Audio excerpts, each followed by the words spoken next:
Hey yo, what's up, Juice? It's about time that we set it straight and show these other cities how to represent and regulate. This is how we chill, putting pressure on the featherweights that couldn't go for broke if they resided in the Section 8. I laugh at y'all to say my city's only basketball. With the hip-hop, I date you back to the Neanderthal. Hey, and y'all niggas don't want to spark me. I can hit a rhythm and split them just from the drums off my heartbeat. Yo, I can't deny I live and die for the streets and shot. But there's more than meets the eye than pimping hoes and getting high. You do or die, but you can live and do the same thing. My brain sings, I feel like a puddle that's headed mainstream. And when I get there, radio will give me more play. But then I'll get shot and talk quiet like rapping Forte. You know my Forte. And pretty soon I'm headed your way. Like Malcolm X, clutching on my Glock through the doorway. See, I decapitate these rappers in the instant. Track them down with persistence. My sniper fire hit that nigga from a distance. Juicy bought the Armageddon. Fuck Visine, I put the red in. Hold them steady, cuz I'm ready to behead him. Take me light, don't make me fight. Fucking with the fest and juice. Damn right, I leave a shaky hand and shaky mics. So never test this brown brother, cause it's hopeless. And I'ma grow cause I was planted with the seeds of dopeness. I break your bones, bro, and send these rappers running to the Jimmy Jones show. So you can let your boys back home know that I'm the microphone pro. Professional, always rock the joint and stay on point like a decimal, bro. You're too slow to go, you need to slow your roll. I amputate your ankles, ain't no going toe to toe. And don't test the status, simply just the baddest when I innovate. Bah, hit a switch, rappers disintegrate. Plus, these other brothers can't come with no rebuttal. They fly up in the air but get blown up like the shuttle. Cause you smack right, attract light like photosynthesis. Kid, you whack as hell and I'ma put it in parenthesis. No pause or comma, cause I'ma keep you fearing this. You got a question mark? I'm the nigga here, period. Dope it is. I am. Can you rock? I can. You think you dope? I do. This is how we chill part 2. Dope it is. I am. Can you rock? I can. You think you dope? I do. This is how we chill part 2. Dope it is. I am. Can you rock? I can. You think you dope? I do. This is how we chill part 2. Dope it is. I am. Can you rock? I can. You think you dope? I do. This is how we chill part 2. Now I can bang a little rock. Load the clips into the Glock. Go to New York and start busting off lyrical shots. Yeah, and then head back over to Oakland. Do a drive-by thoughts to make niggas be like, Cause he know. no joking. Then I got to speed up with my grandma. All you see is smoking here. Hoo-dee-hoo, line past Atlanta. This is how we chill, so deal with it. If I was crack, you Mary and Barry, niggas would probably still hit it. Cause in the wild onions, you gotta keep coping and scoping. And plus, I'm in the dreaming with my eyes open. Cause nowadays, this shit be lethal. Forget being equal, all I see is all men are created evil. In circumstance, could hurt your chance to advance. Shot ill, these niggas will kill for real for an ill glance. So now I wear bulletproof hats and steel pants. You knock my body down, but my spirit still stands. I'll never fall until I simmer off. Don't you hear that when it's called? I'ma calm these brothers down like Demerol. Yo, you know the deal on how I feel when I flow for real. Rappers say they dope, they must have drunk a glass of golden seal. Because there is no evidence, there's only hesitance. Bring on your fucking army, I'ma take out all your regiments. I'm at the UIC pavilion wearing MC Juice medallions. Brazilian or Sicilian, rip apart your whole battalion. These playalistic niggas fall prey to Juice the infamous. Versace wearing rappers always trying to play some pimps in this biz. These record labels sign the most unpresentable clicks that go platinum for grabbing on their genitals. And every single day brothers is dying in my mix, but all they ever rap about is Alizé and grabbing dicks. And you might say, who is Juice to try to check somebody else? But it do get kinda boring always rapping about yourself and your jewelry and your diamonds. You think that shit is rhyming? Cause billboards say you climbing, every trend has its timing. I ain't saying no names, but why you biting his style? I had y'all niggas laying in the casket with your crystal. And all the record buyers, y'all be making music choices. So why you be believing all these playalistic voices? It's all the same, the big Willie Whack, the unoriginal. Got the record public all believing y'all some criminals. Before them record deals, they was broken, you could check it. Cause true players don't be having time for making records and no videos. They too busy hustling in the zone. And if you got so much loot, put out your records on your own. And all this East versus West bullshit need to stop. Acting like some little shorties, ain't nobody getting props. Cause if you was, you wouldn't have to diss no other state, no other crew, no other clique to put some food up on your plate. I be like point blank, this whole fucking industry is whack. But these brothers from the go gon' bring that lyricism back. And a lot of y'all may not like the way I'm getting loose. So whoever wanna battle, y'all can bring it to the juice. Cause I'm ready for any MC tryna attack me. Rhyme Fest is on my side, and yo, my people's got my back. Dope it is. I am. Can you rock? I can. You think you dope? I do. This how we chill part 2. Dope it is. I am. Can you rock? I can. You think you dope? I do. This is how we chill part 2. Dope it is. I am. Can you rock? I can. You think you dope? I do. This is how we chill part 2. Dope it is. I am. Can you rock? I can. You think you dope? I do. This is how we chill part 2.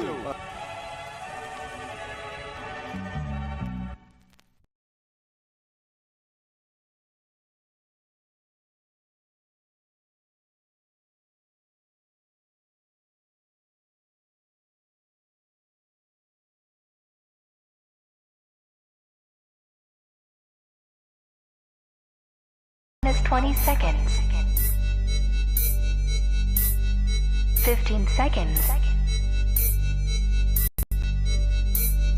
10, 9, 8, 7, 6, 5, 4, 3, 2, 1, 0.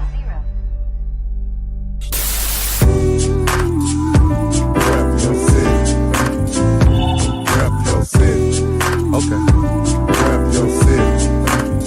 Let me see the mic. Rep your city. Give me the mic. Rep your city. I got you. Rep your city. I'm gonna tell you now, man. Rep your city. It's time for us to go live, so rep your city. I really would appreciate if y'all roll with me. Feeling this music cause it makes me wanna step. And if you don't want to, then you lying to yourself. Cause every time we party, we gon' have fun. I don't know about you, but I'ma rep where I'm from. Rep your city. Okay. Rep your city. Let me see the mic. Rep your city. Give me the mic. Rep your city.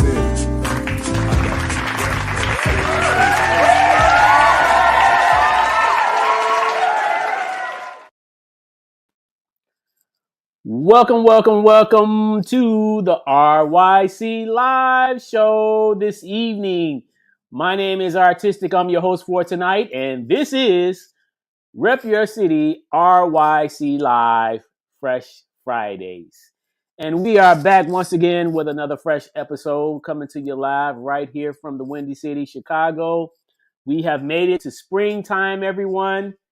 So for those that's right here in the big old Windy City, we have made it to spring, and we're just grateful and thankful to be above ground, alive and breathing.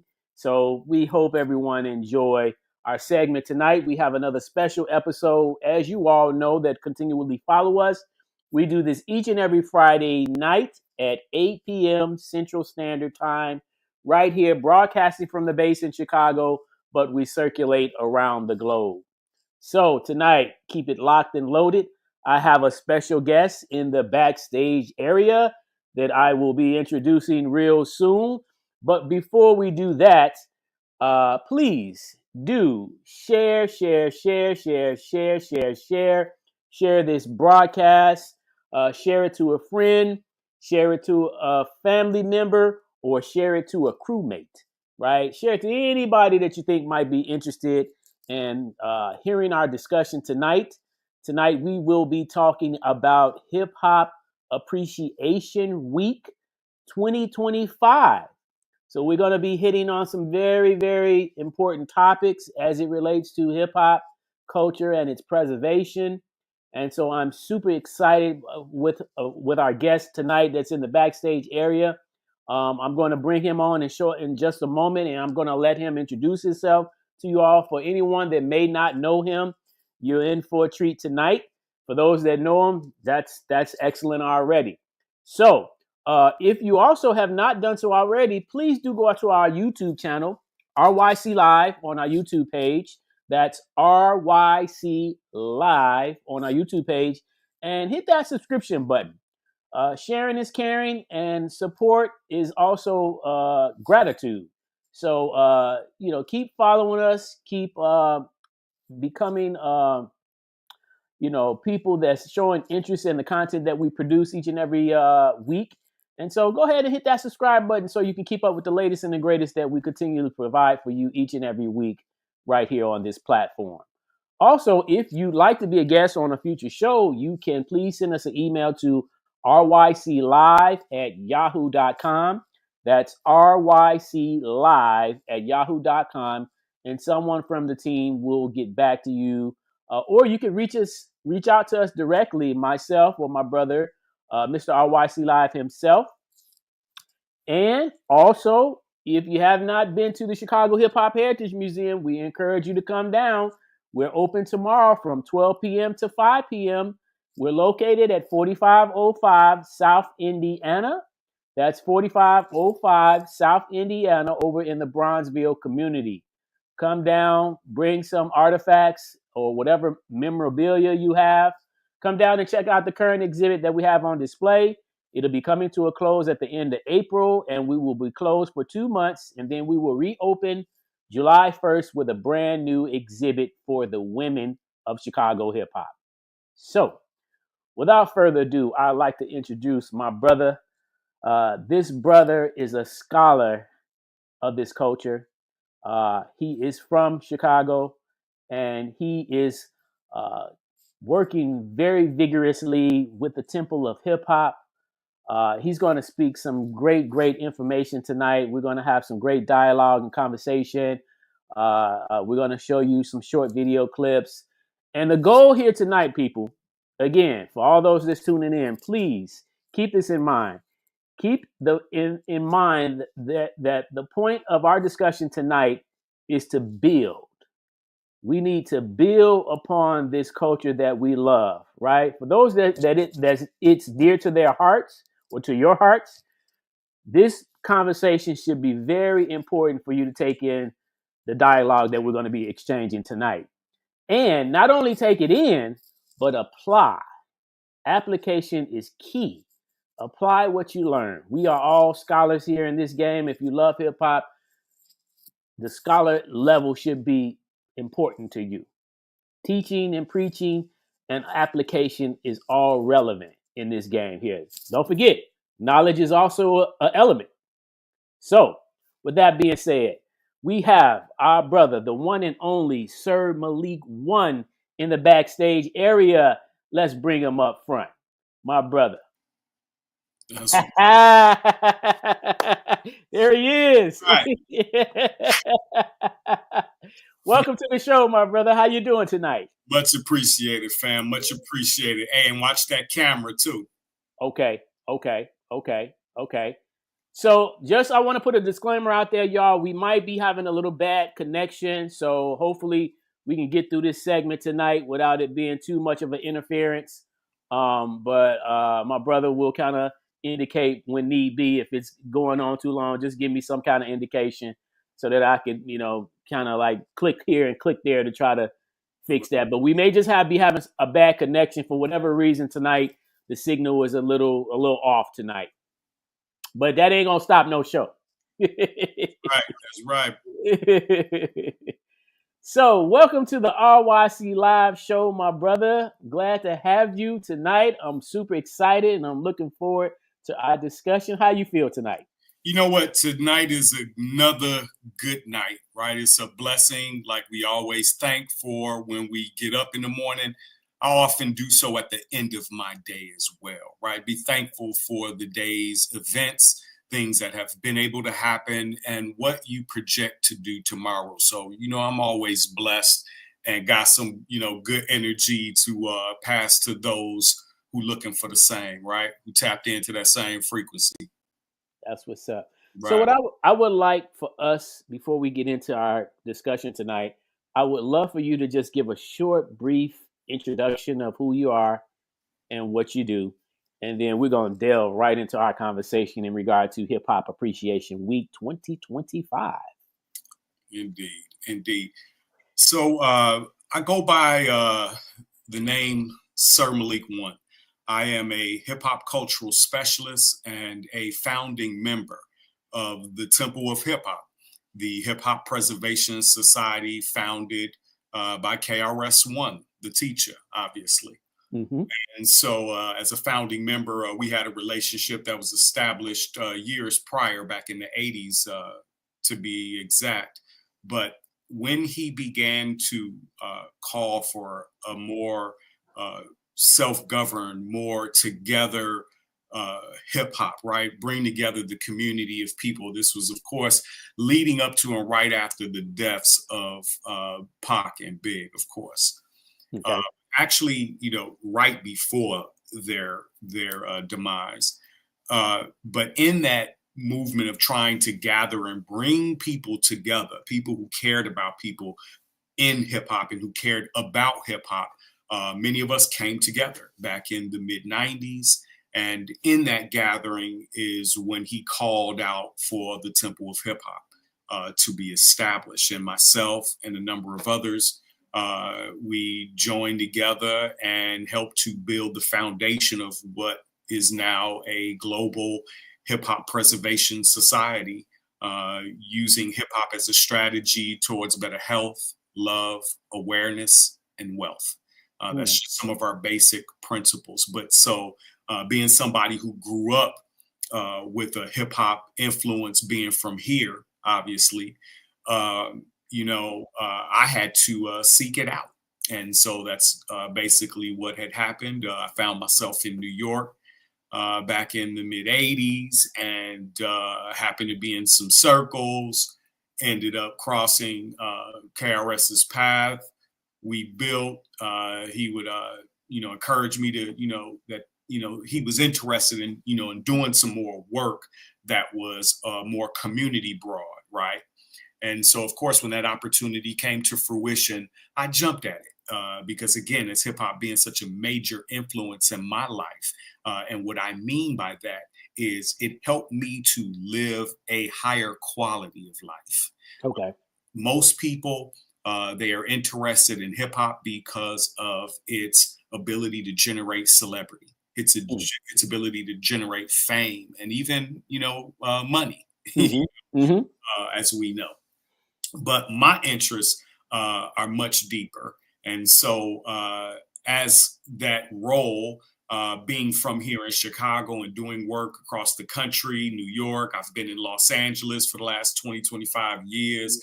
I've eventually decided to move back home and to begin to do the similar work that I've done in other places, New York, Philadelphia, of course, Atlanta, Los Angeles, the Bay Area, other places, but do those efforts here, centralize them here, because in my opinion, many of the strategies that the Temple of Hip Hop teaches, that the Hip Hop Museum, Chicago's Hip Hop Heritage Museum obviously teaches, we have alliances with Columbia College here in Chicago and other universities, other circles. Let me shout out Cool Out Chris and DJ Mos Def, IMG Studios. There are many hip hoppers. Golden Child. Let me shout out Golden Child and the Unity Movement right here in Chicago. There are a number of people out here that's moving, shaking, adding, building, and growing the opportunities, and more importantly, hip hop's reach. Right.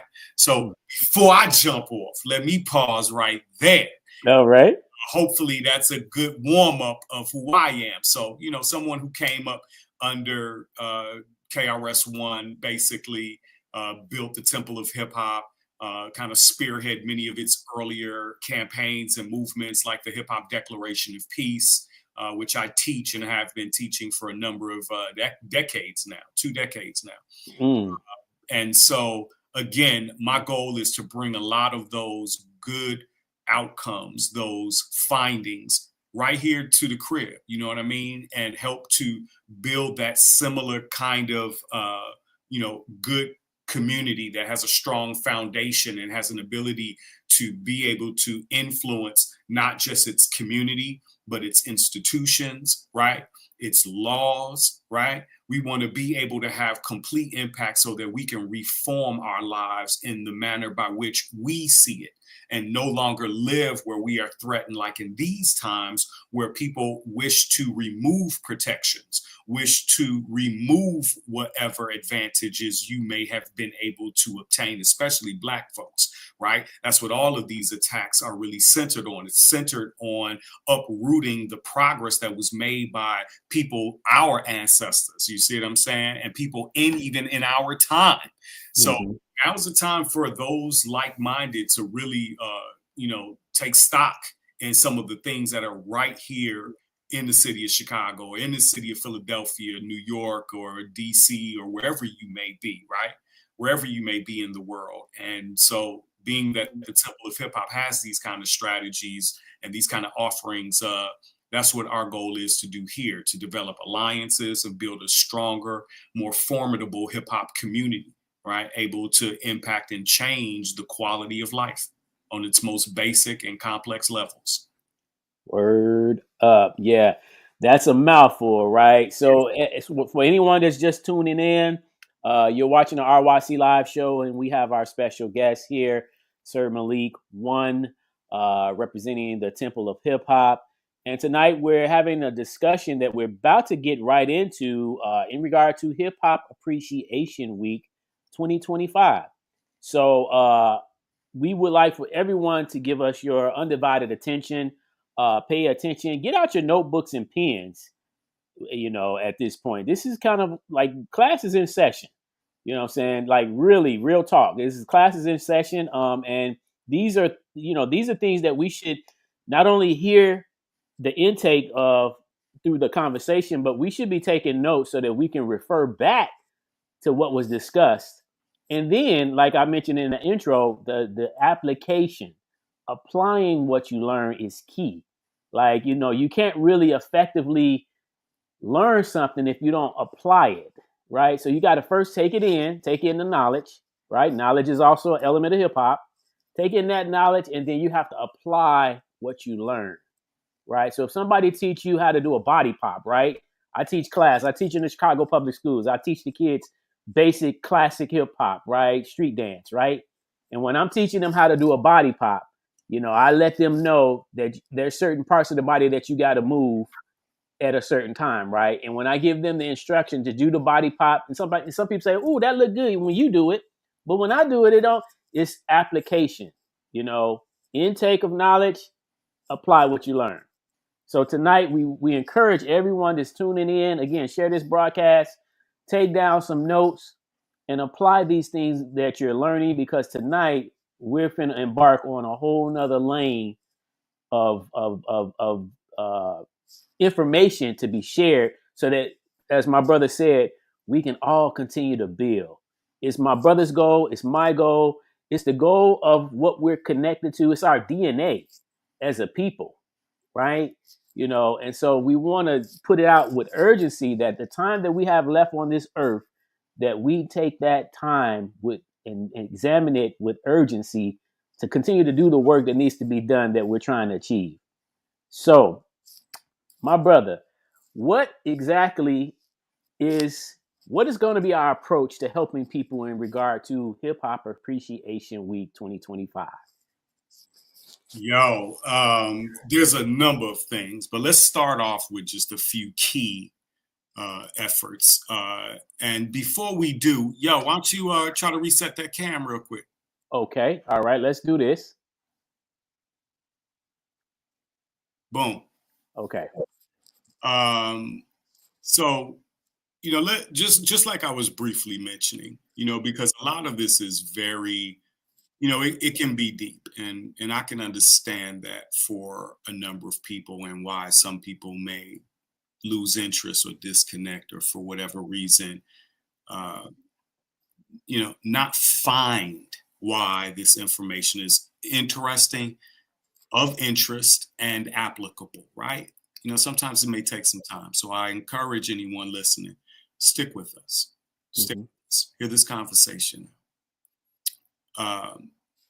As I was mentioning, we live in a time right now where we see unprecedented attacks on the rights and the protections of citizens, period.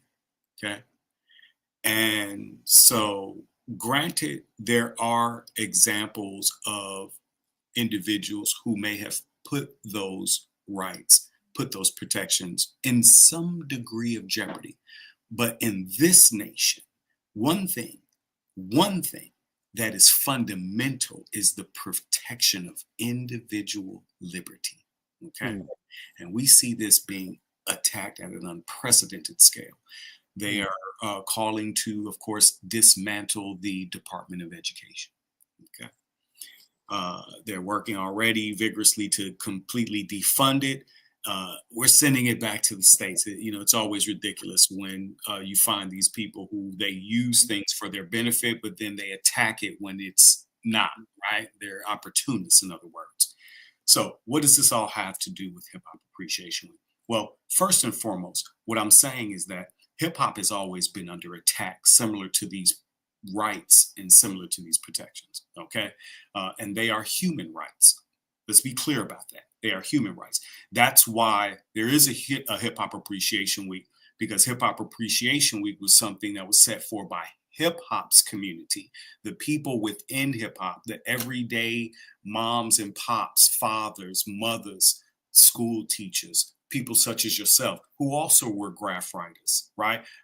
Parents such as myself, who were also breakers and DJs, right? And MCs, and those that perform street language and practice street knowledge and street entrepreneurialism, street fashion, those that had created hip hop fashion, right? These are all elements and expressions of hip hop. So my point is this: we've always been under attack. It's always been under attack. And when you go back to our roots, when you go back to our foundations, this was created for us to find better peace, better love, better unity, right? And a safe way for us to enjoy ourselves and have fun.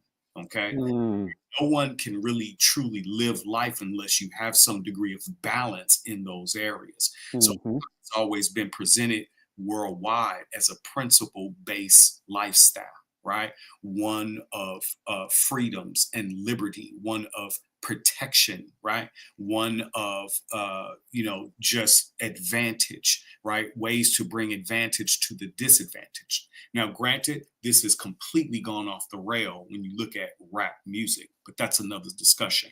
Unlike the everyday promotion of rap music, back in 1997, after the Temple of Hip Hop was founded, we worked with other organizations, other colleges, other universities, nationwide.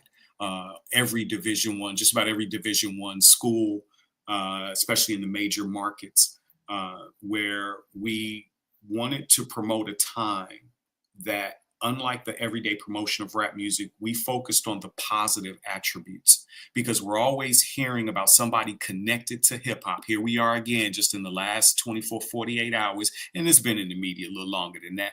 But the point is, in the last 24, 40 hours, yet another individual who's supposedly being connected to hip hop. It is being promoted as a hip hop, et cetera, and then their title. Okay. And, to protect that brother's situation as well, I'm not going to speak because I don't know nothing about his deals really, or any of his situations. The point is, I'm just speaking of the way it's being promoted, the way it's being presented, by saying that it's a hip hop individual. Okay. And we see this constantly. This is the proof and just more evidence of our attack, right? Just because you have a person that may run afoul of the law, do you ever hear their title of their profession being used to promote their wrongdoings? This is part of the attacks, okay? And this has always been the situation with us. But the problem that they have is we know. See, when you do your homework and your research and you find out, and just follow the stepping stones, y'all. Follow the stepping stones. You'll see the people. It's been right here for you. Many of hip hop's, entertainers, even and pioneers and what have you, have been telling us these messages are littered throughout hip hop's history about the attacks. But more importantly, how do we respond? Yes, how you respond is key. And so back in the mid-90s, after the Temple was founded, Hip Hop Appreciation Week was formed. We wanted a week where we could, again, look at the positive that hip hop has to offer, unlike the attacks, unlike the everyday promotion of rap music, as if that's the only thing of value that hip hop has created or is valuable to hip hop people. Wrong, right? That's not the situation. There are a plethora of things that are available, accessible, and valuable to those of us who claim to be hip hop, right? Shortly before, I think this is an excellent point to make, just a few years prior, the teacher had begun to be bashed, openly in certain media and by individuals because he had made the statement that he was hip hop. And so many misconstrued that, even people that were close to him misconstrued that into believing that he meant that he himself was hip hop alone. No. And finally, when certain people had the heart to, present it to him personally, there was some excellent conversation. And after those excellent conversations, this became a mantra throughout hip hop. You hear everybody saying it now. I am hip hop, because we understand just through the way we teach at the temple that hip hop is the consciousness, right? But again, Mhm. we're talking about this week. And so again, the consciousness was able to direct us to come together, create a week where we promote the positive images, the positive role models, the positive aspects, the positive lifestyles, the positive outcomes, so that we can create better examples, not just for ourselves, but for our children and our children's children forever. That is what Mhm. this is ultimately about. This is not necessarily about how you can get on, or if you're trying to get on with KRS or BDP fantasies and all of this other kind of stuff. We're really about is we're trying to impact the quality of lives of those that claim to be hip hop, but also teach the world that there are better strategies that they can find that are, useful to them, no matter who you are, right? Mhm. Who you are. So that's what we stand for. That's what this week is about. There's a lot of ugly shit going on. Excuse my language. There's a lot of ugly things that is going on, and it's most likely going to get uglier and darker. However, Mhm. isn't it just isn't it just like right, as some of my peeps would say? Ain't it like right that here we have in a few weeks a time where our community specifically has a week where we can say no, turn all that shit off, or turn all this on, right? Mhm. Hey, listen to this, or hey, why don't we do that, or let's have an event together, or promote your skills free, do a free class at the local middle school or high school, right? Come together and show generosity, show examples of that peace, that love, that unity, that safely having fun. That hip hop was founded on a time where we focus more on our principles, right? And what guides us through life. And just a little while ago, you had an excellent little adage about that, right? Mhm. Mhm. Yes. And I Yes. won't step on that. I'm gonna let you have that moment. I'm gonna let you have that thunder. 'Cause, that thunder is just right on time. Yes. About certain laws and how people look at laws and versus principle, right? We Mm. principle based lifestyle. That's what hip hop truly is. Well, that is if you seek to live the positive hip hop lifestyle, because there are individuals, as you see every day now, who have somehow corrupted, yes, their position and their station and their legacy, even in some cases, and then their connections to hip hop. But it does not change, it does not denigrate hip hop itself. Okay. Hip hop is, again, the consciousness, right? The consciousness. That's why it's a shared experience by millions of people all over the world. It's a shared experience, right? Based Yes. on principles with some specific codes of conduct, right? Mm. Very specific roles and responsibilities. And this is what people need to learn more so about the very culture that was created right here. We've been sustaining, again, attacks all the way around, but Hip Hop Appreciation Week, which is the third week in May, it's about time I say this. It's the third week of every May. It's been going on since 1997, nationally and internationally, where there have been also themes for each week. But we have had so many years now in operation and practice of this week.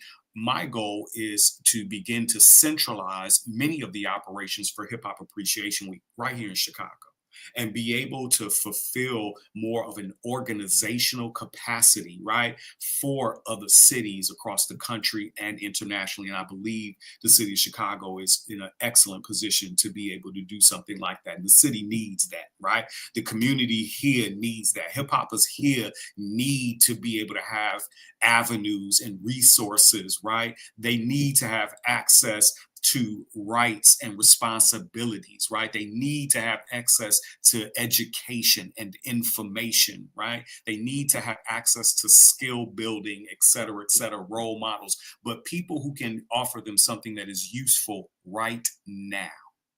Hmm. And that's really what I'm here to do, present those type of strategies. And Hip Hop Appreciation Week is just a time where hip hoppers all over the world are encouraged to come together and pay homage to our founders, pay homage to our ancestors, right? Try to do every effort that is, possible for us to better ourselves, better our community, right? We have guidelines. There's been years where, we've put out guidelines about one's health and one's diet.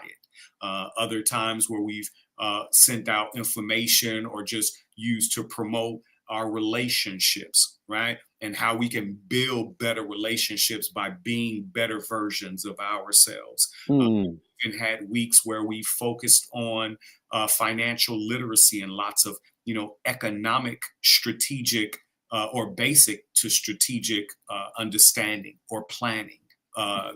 Lots of efforts that have gone on. And so, again, being that I have been at the helm and helped to organize many of these efforts across the country and internationally, my goal is, again, to centralize that here in Chicago. So it's not just the fact that there's this week or these communities in this preservation movement. My goal is to centralize a lot of that here in Chicago and bring the world to the city of Chicago, where we have the more premier events that speak to hip hop's culture, not speak to hip hop's entertainment and commercial value, but be able to present a better, more holistic understanding and experience that hip hop offers, as opposed to the everyday promotion of rap music.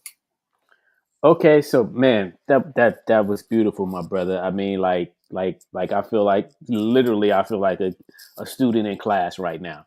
Like to hear those words bounce off of your tongue, my brother, and to know what that even is. Like, first of all, you got to know what good dialogue is, right? When you hear somebody speaking in such a manner that truly personifies them as a person and what's on their heart, it's going to reach and stick a lot more better. Yes. Right? It's just like a kid, they may hear their parents tell them to do something, but if it's not sticking, then the kid is going to overlook what was just said and they're going to do just the opposite. But once it sticks, it's like, oh, my father, my mother just told me to do this. Apply. Let me go into, because I know what happened the last time when I didn't do what they told me. And you make it's such an excellent point, and it's so applicable. Look at that. The very points that you mentioned at the top of the broadcast, right?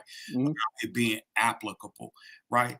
Because a lot of the times, and I'm speaking from experience. I'm a father and a grandfather. Mm-hmm. Okay, and my goal, what I chose to do different than my parents before me, was I made a very concentrated effort from the day they were born throughout the time that I was raising them, right, to adulthood. All of my children are adults. Mm-hmm. But I try to help them understand fundamentally that my efforts are meant to get through to them. Yes. Not just, hey, look, I'm telling you. Right. Of course, those moments, come on, we parents, the drill. Right. But they always heard before or after that, right? Right. Remember, you know what I'm saying? My goal is to get through to you so that you understand not just why I'm saying what I'm saying, but why I'm saying it and why it's important for you. Hip hop is one of the most influential, if not the most influential means that we have available to be able to connect with our youth and other communities and other generations, okay, other cultures, other ethnicity, language. Yes. We have permeated every one of these levels. This is why hip hop is a phenomenon. And this is probably just one reason why you should want to know about it, right? Because how did it start in our times where it was just us and people laughed at us when I would I was a breaker. And so me and my cousins, we started, down on 40th in Indiana, just up the street from the museum. I grew up just 5 blocks down on 40th in Indiana. Right. And we used to break all up and down Indiana, all the way from the L station, all the way down to Armours, you know what I'm saying? All the way You know, that was, we just, and my point is, but back then it was shunned. Okay. And you go from being shunned to stopping violence, because that's something breakers did. Yes. MCs, DJs, graph writers, even, or that, you ain't really fed too well in this conversation. I'm not saying breakers, you know, crush all violence, but in many ways, not only did it crush violence, but that's what it became famous for, and what propelled it was the catalyst to propelling it globally, right? Yes. Globally. And this is what we got to get back to. We got to get back to some fundamentals. We got to get back to some basic understandings and clear up a lot of the misconception. That does not mean that you have to take some altruistic, you know, approach to hip hop and some existential. No. Well, if you choose to, that is. But the point I'm making is that there's something for everyone. That's one of the best things that hip hop does offer for most of us. Again, just in its name, hip hop, hip meaning to know, hop is the movement, right? And to be able to bring those things in unity and be able to, you know, focus on the steps of your own success, right? Find the steps of your own success and fine tune them, right? Recalibrate, right? Refocus and get more in tune, more in step with one's own purpose, right? With one's own true purpose. Okay. And so this is where we are today. And this is, again, what we're interested in being able to try to promote during the Hip Hop Appreciation Week, with an alliance with, you know, again, the Chicago Hip Hop Heritage Museum, some of the local colleges, professors. Let me shout out Professor Amin at this hot minute, somebody who also has been instrumental in both of those spaces, right? But our goal is to develop a stronger alliance where we can start having a greater impact. And we can only do that as strong as our alliance is. Yes. As strong as our alliance is going to really determine how effective we are within the city of Chicago. But I'm going to tell you, I'm also a believer in yin and yang, right? Wherever there is, you know, disparity, there's also great opportunity, right? It's always the case. It's a principle, right? And it's a principle. It's actually a spiritual principle. And so, considering when you look at, you know, the struggle, the strife, the disparity that exists in the city of Chicago, but there's also great prosperity here as well.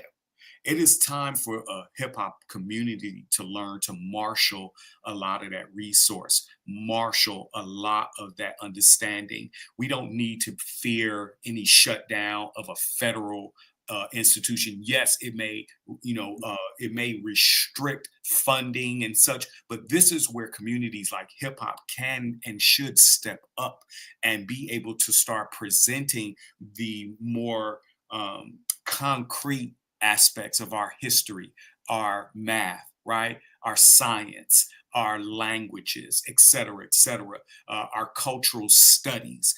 Don't let these fools who think that they're going to rewrite the history of the world in their name and image, not on our watch. Right. Not on our watch. You can think that shit if you want to, but it ain't gonna last. I'll tell you that much. Yeah. Because just like the teacher said, we will be here forever. We will be here forever. Yes, sir. Yes, sir. Yeah.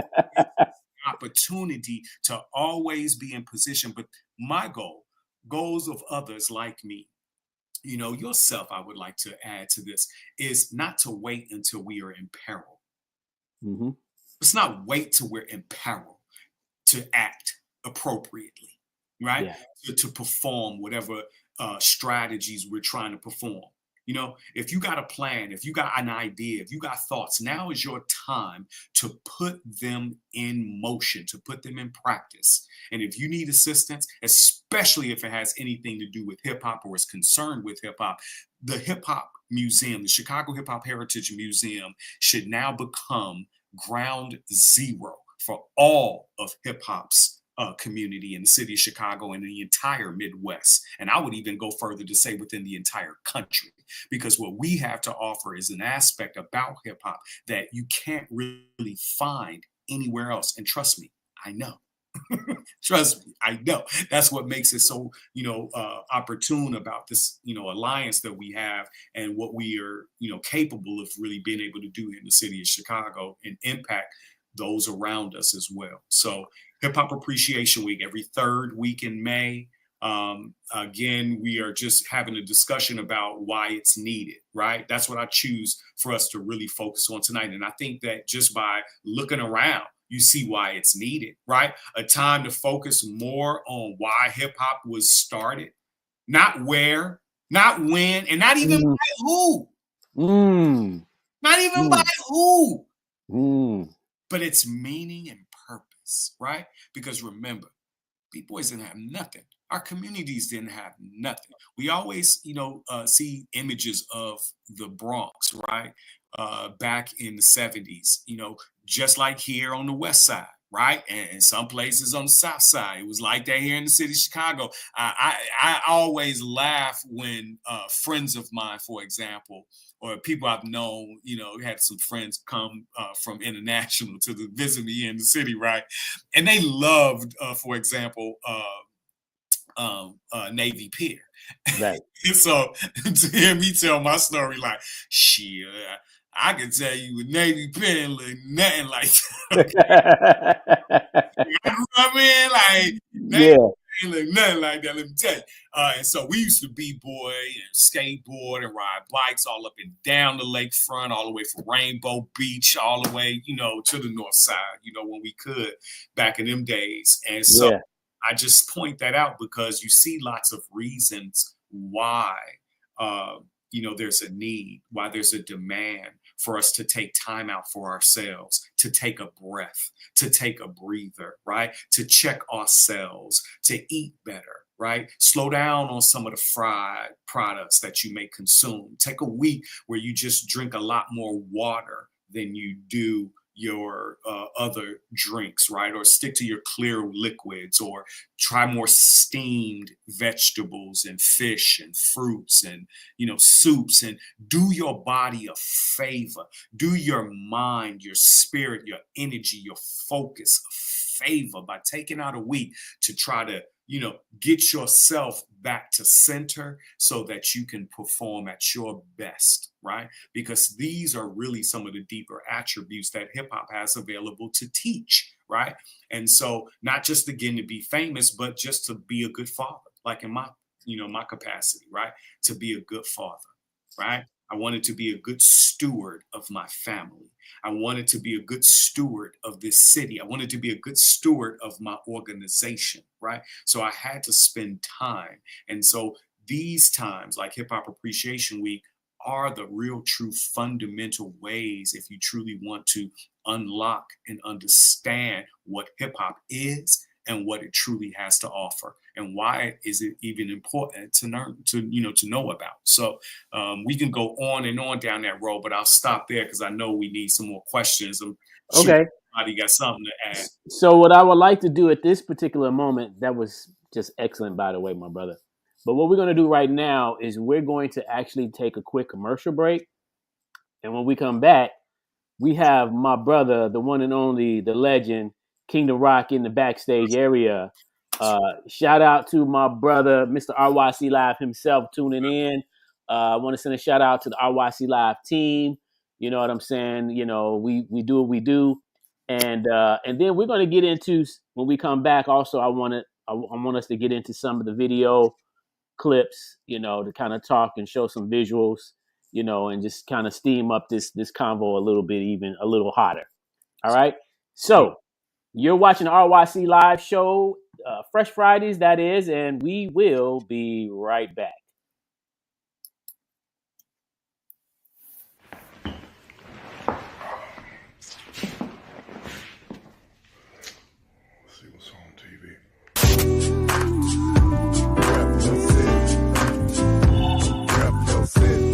Okay. Rap your city. Let me see the mic. Rap your city. Give me the mic. Rap your city. I got you. Rap your city. I'm gonna tell you about mine. Rap your city. It's time for us to go live. so rep your city. I really would appreciate if y'all roll with me. Feeling this music cause it makes me wanna step. And if you don't want it to, then you lying to yourself. Cause every time we party, we gon' have fun. I don't know about you, but I'm a rep where I'm from. The south side of the CHICAGO. Ain't gotta be related to me, but you're my people. We all equal, no big eyes and little you. Cause if you're from the shy, then that means we all crew, right? I knew you would agree, like my man Black Ice, the big homie JMD. Shout out to Spree for blessing me with this track. So just put it on loop, rewind and play it back. I made this for you cause Chi-Town is my home. Cause this is your joint, no lie, this your song, come on. Welcome to the RIC Live. If you feel good, put your hands up high. And if you rep the hood in the city of the Chi, this is your joint right here, no lie.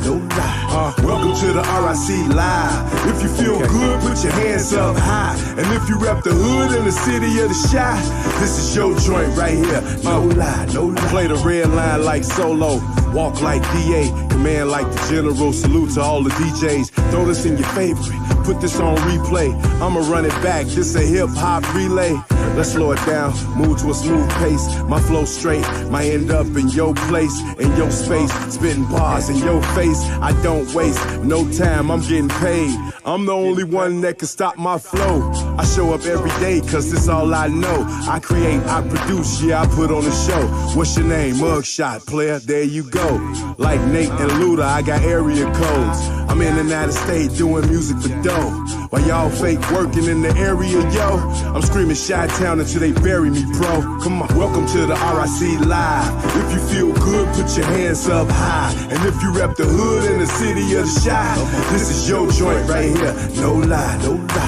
Welcome to the RIC Live. If you feel good, put your hands up high. And if you rep the hood in the city of the Chi, this is your joint right here, no lie. Let the DJ spin the record while I control the mic, and let's celebrate like it's the last night of your life. You see the lights every time we take flight. Day and night, our skyline be so bright. Wow, it's beautiful, no other place like this. The only city you leave and you get homesick. What's wrong with all the world thinking we don't show love when we in the club and just be shooting each other up? Like that at all. I rep my city, something that I do regularly. Been around for a while, but now I'm a new celebrity. Cameras on me, guess it's something like an interview. Asking me questions like, what is you finna do? Nothing trivial, nothing too complicated, nothing subliminal, nothing you gotta X-rated. So put your hands up, cause finally we made it. Windy City, this for you, can you appreciate it? Welcome to the RIC Live. If you feel good, put your hands up high. And if you rep the hood in the city of the Chi, this is your joint right here, no lie.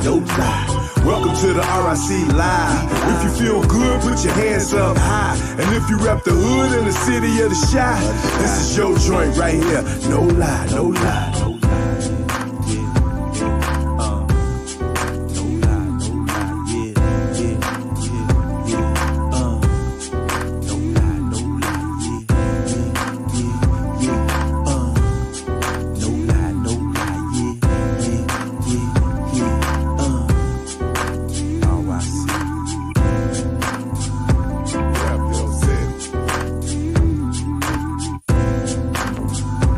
Rep your city.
fight me.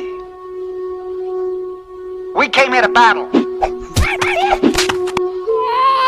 Bruce Lee in the mix, right here, RYC Live. Tell me, I did not just beat him. You're pretty good.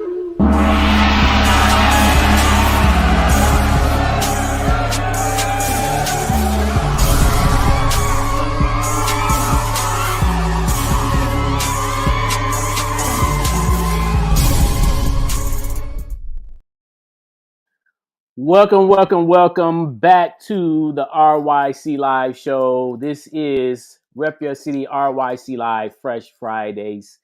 And we're back once again with another fresh episode. And as was mentioned, I have my brother, Sir Malik 1, and our brother, Kingdom Rock. So let's bring our two brothers on in before we get into the meat of this discussion here tonight. What's up? What's up? What's up? Yo. What's up, brother? So, Malik, How you been, man? I'm good, brother. How about thou? Good to see you as always, my fan bam. I'm freaking in the dark, it seemed like. I still got you though. That's all right. Yeah. I feel like I need some more light, man. Okay. You doing it because you got the look. We can see the logo over your right shoulder. Yeah. See?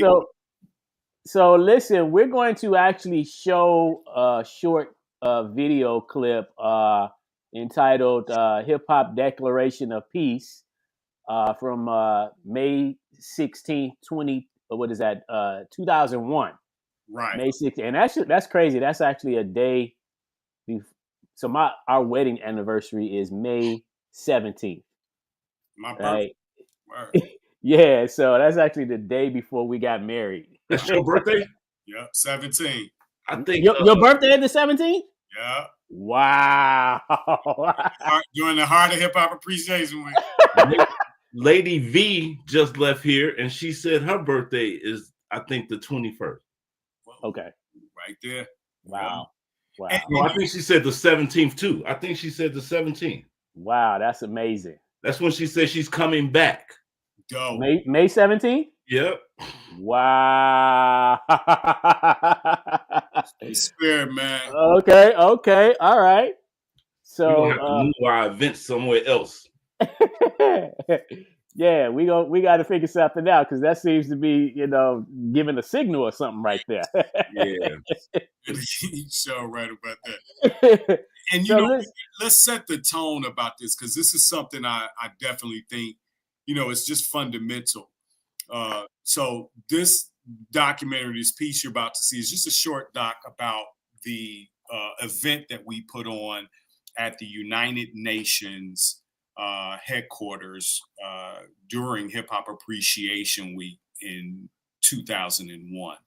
This probably was one of the greatest events I've ever been involved in, let alone managed, helped to organize, helped to, put that document together. Because if y'all remember, I know y'all do, but for those that are listening, after the deaths of Pac, the murders of Pac and Big, our communities was in shambles, right?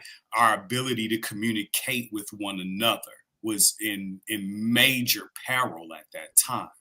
And so people like Chuck D, people like, of course, the teacher KRS, myself, another small group of individuals that was, closely connected with the Temple of Hip Hop. We basically were crisscrossing the country doing forums, during community discussions, meeting with scholars, meeting with your Dr. Michael Eric Dysons and Cornell West and all of the foremost minds here, many of hip hop's DJs, the MCs, the graph writers. And one of the things that was consistent was that we wanted to have some kind of, representation, if you will, of who we were as hip hop and not anybody outside of hip hop telling hip hop's community what it is, what it isn't, what it should be. So this is the this Declaration of Peace, this Hip Hop Declaration of Peace, which you all are going to constantly hear me referencing, is and was a monumental and Herculean task to complete. And it was fraught with so much peril all the way up until the day that we were at the UN and were delivering it. And so when I tell you hip hop is under attack, I'm telling you hip hop is still under attack. But that's why it's more, the time is prime for everyday hip hop citizens. People like ourselves, right? People who live this lifestyle and who carry it through from day to day, live with it, practice it, right? Perform it, develop it, grow it, teach it, whatever. It's key for people like us to really start to take up the mantle because we're on the front lines and we have an ability that no other community dealing with many of the issues in society can truly deal with. They can't even relate to the young people. They can't, less and less people are able to relate to more people.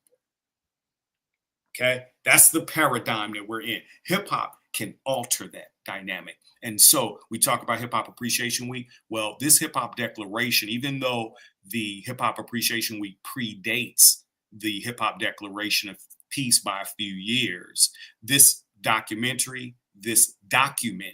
really helps to provide the framework and understanding of why there's a such thing as a Hip Hop Appreciation Week, why it's important for hip hop people to know about and participate in. So just to lay that down as a good opening of what you're about to see. And of course, on the back end of this, we'll be able to touch on a couple of more deeper issues. Okay. All right. So let's take a look at this real quick, y'all. Check it out.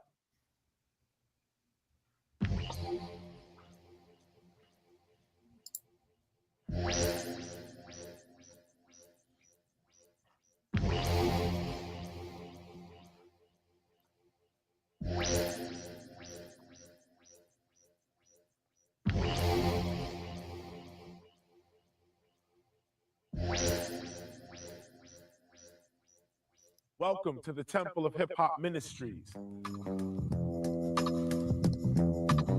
The Temple of Hip Hop is a hip hop preservation society designed for the upliftment and promotion of hip hop culture.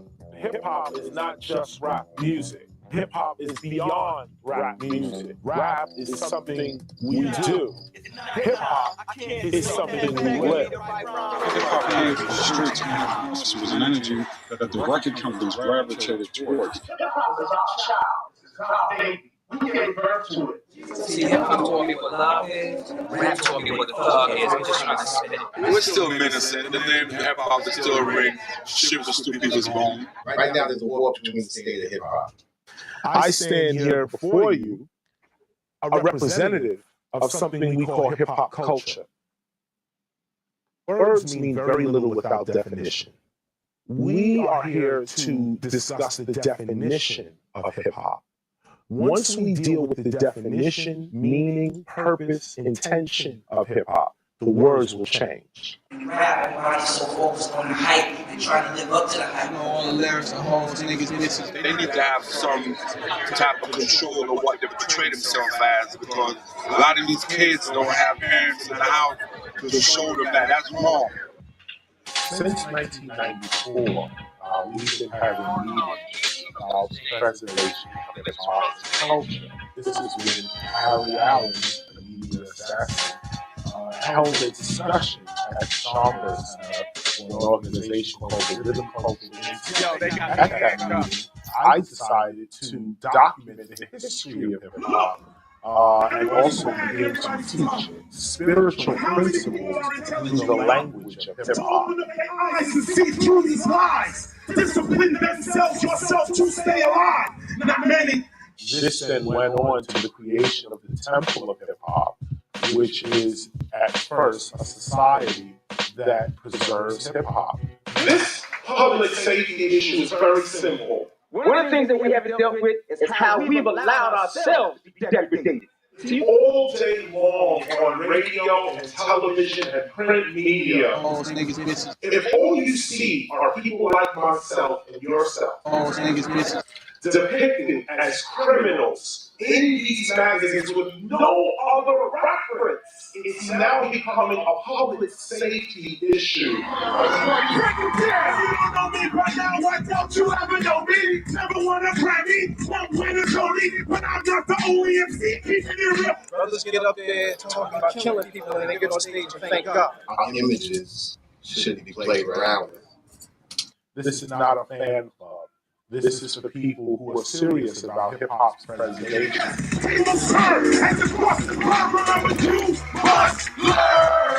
So the Temple of Hip-Hop rose up and collected 29 paragraphs from various people in the industry to create the Hip-Hop Declaration of Peace. This is a document that advises hip-hop culture on ways in which it can sustain peace and join into the peace process. It was very important to go to City Hall and receive proclamation. Very pleasure to be here to celebrate Hip Hop Week and the hip hop culture. Understand, I'm a student of hip hop. I'm proud to say that. You know how with the big bloods, at the end of the day, hip hop culture is part. Okay. Don't waste your mind.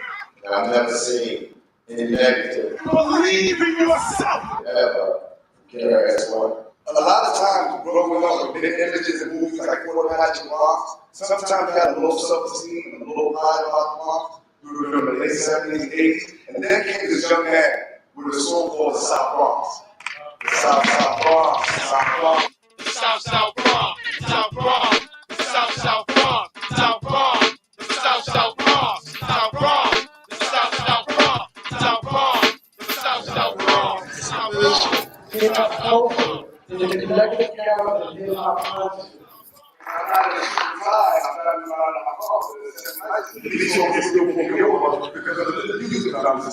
Because they can't understand that a young man with a sweatshirt, jeans, and boots and a hat listening to hip hop could actually be a sample person. And so we have to change that. It's time for hip hop to stand up. Put your hands, listen to The leaders of today's hip hop movement will continue to advance their cause for generations to come. Hip hop has made a profound impact on our culture, our lives, and our world. We then went to the United Nations and pretty much presented ourselves before an organization called UNESCO, the United Nations Educational, Scientific, and Cultural Organization. It is an honor that the hip-hop generation has joined us in this quest for peace in the world. The Hip-Hop Declaration of Peace is an informal document that we have put together. And in this document is the first step to something legitimate and something real. Wherever the elements, culture, and expressions of hip-hop and the term hip-hop manifests, this Hip-Hop Declaration of Peace shall govern its use and interpretation. Hip-hop respects the dignity and sanctity of life without discrimination or prejudice. Hip-hop culture demands that hip-hop's work to eliminate poverty, speak out against injustices, and to shape a more caring society and a more peaceful world. Hip-hop does not participate in any form of hate at any time. Those who are not hip-hop are prohibited from explaining or interpreting hip-hop to others. Hip-hop respects the laws and agreements of its culture, its country, and those it does business with. Hip-hop is the name of our collective consciousness. As a conscious way of life, we recognize our influence on society, especially on children, and we forever shall keep the welfare of both in mind.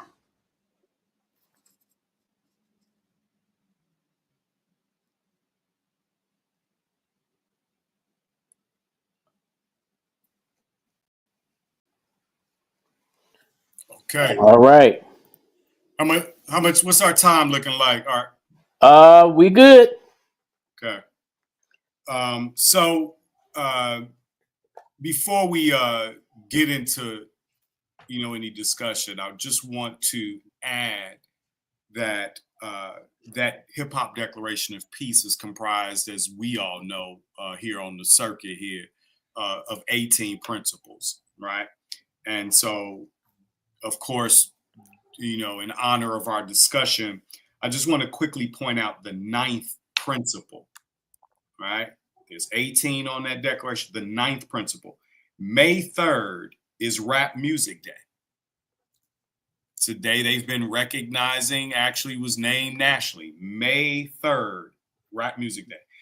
Hip hoppers are encouraged to dedicate their own time and talent to self-development and for service to their communities. Every third week in May is Hip Hop Appreciation Week.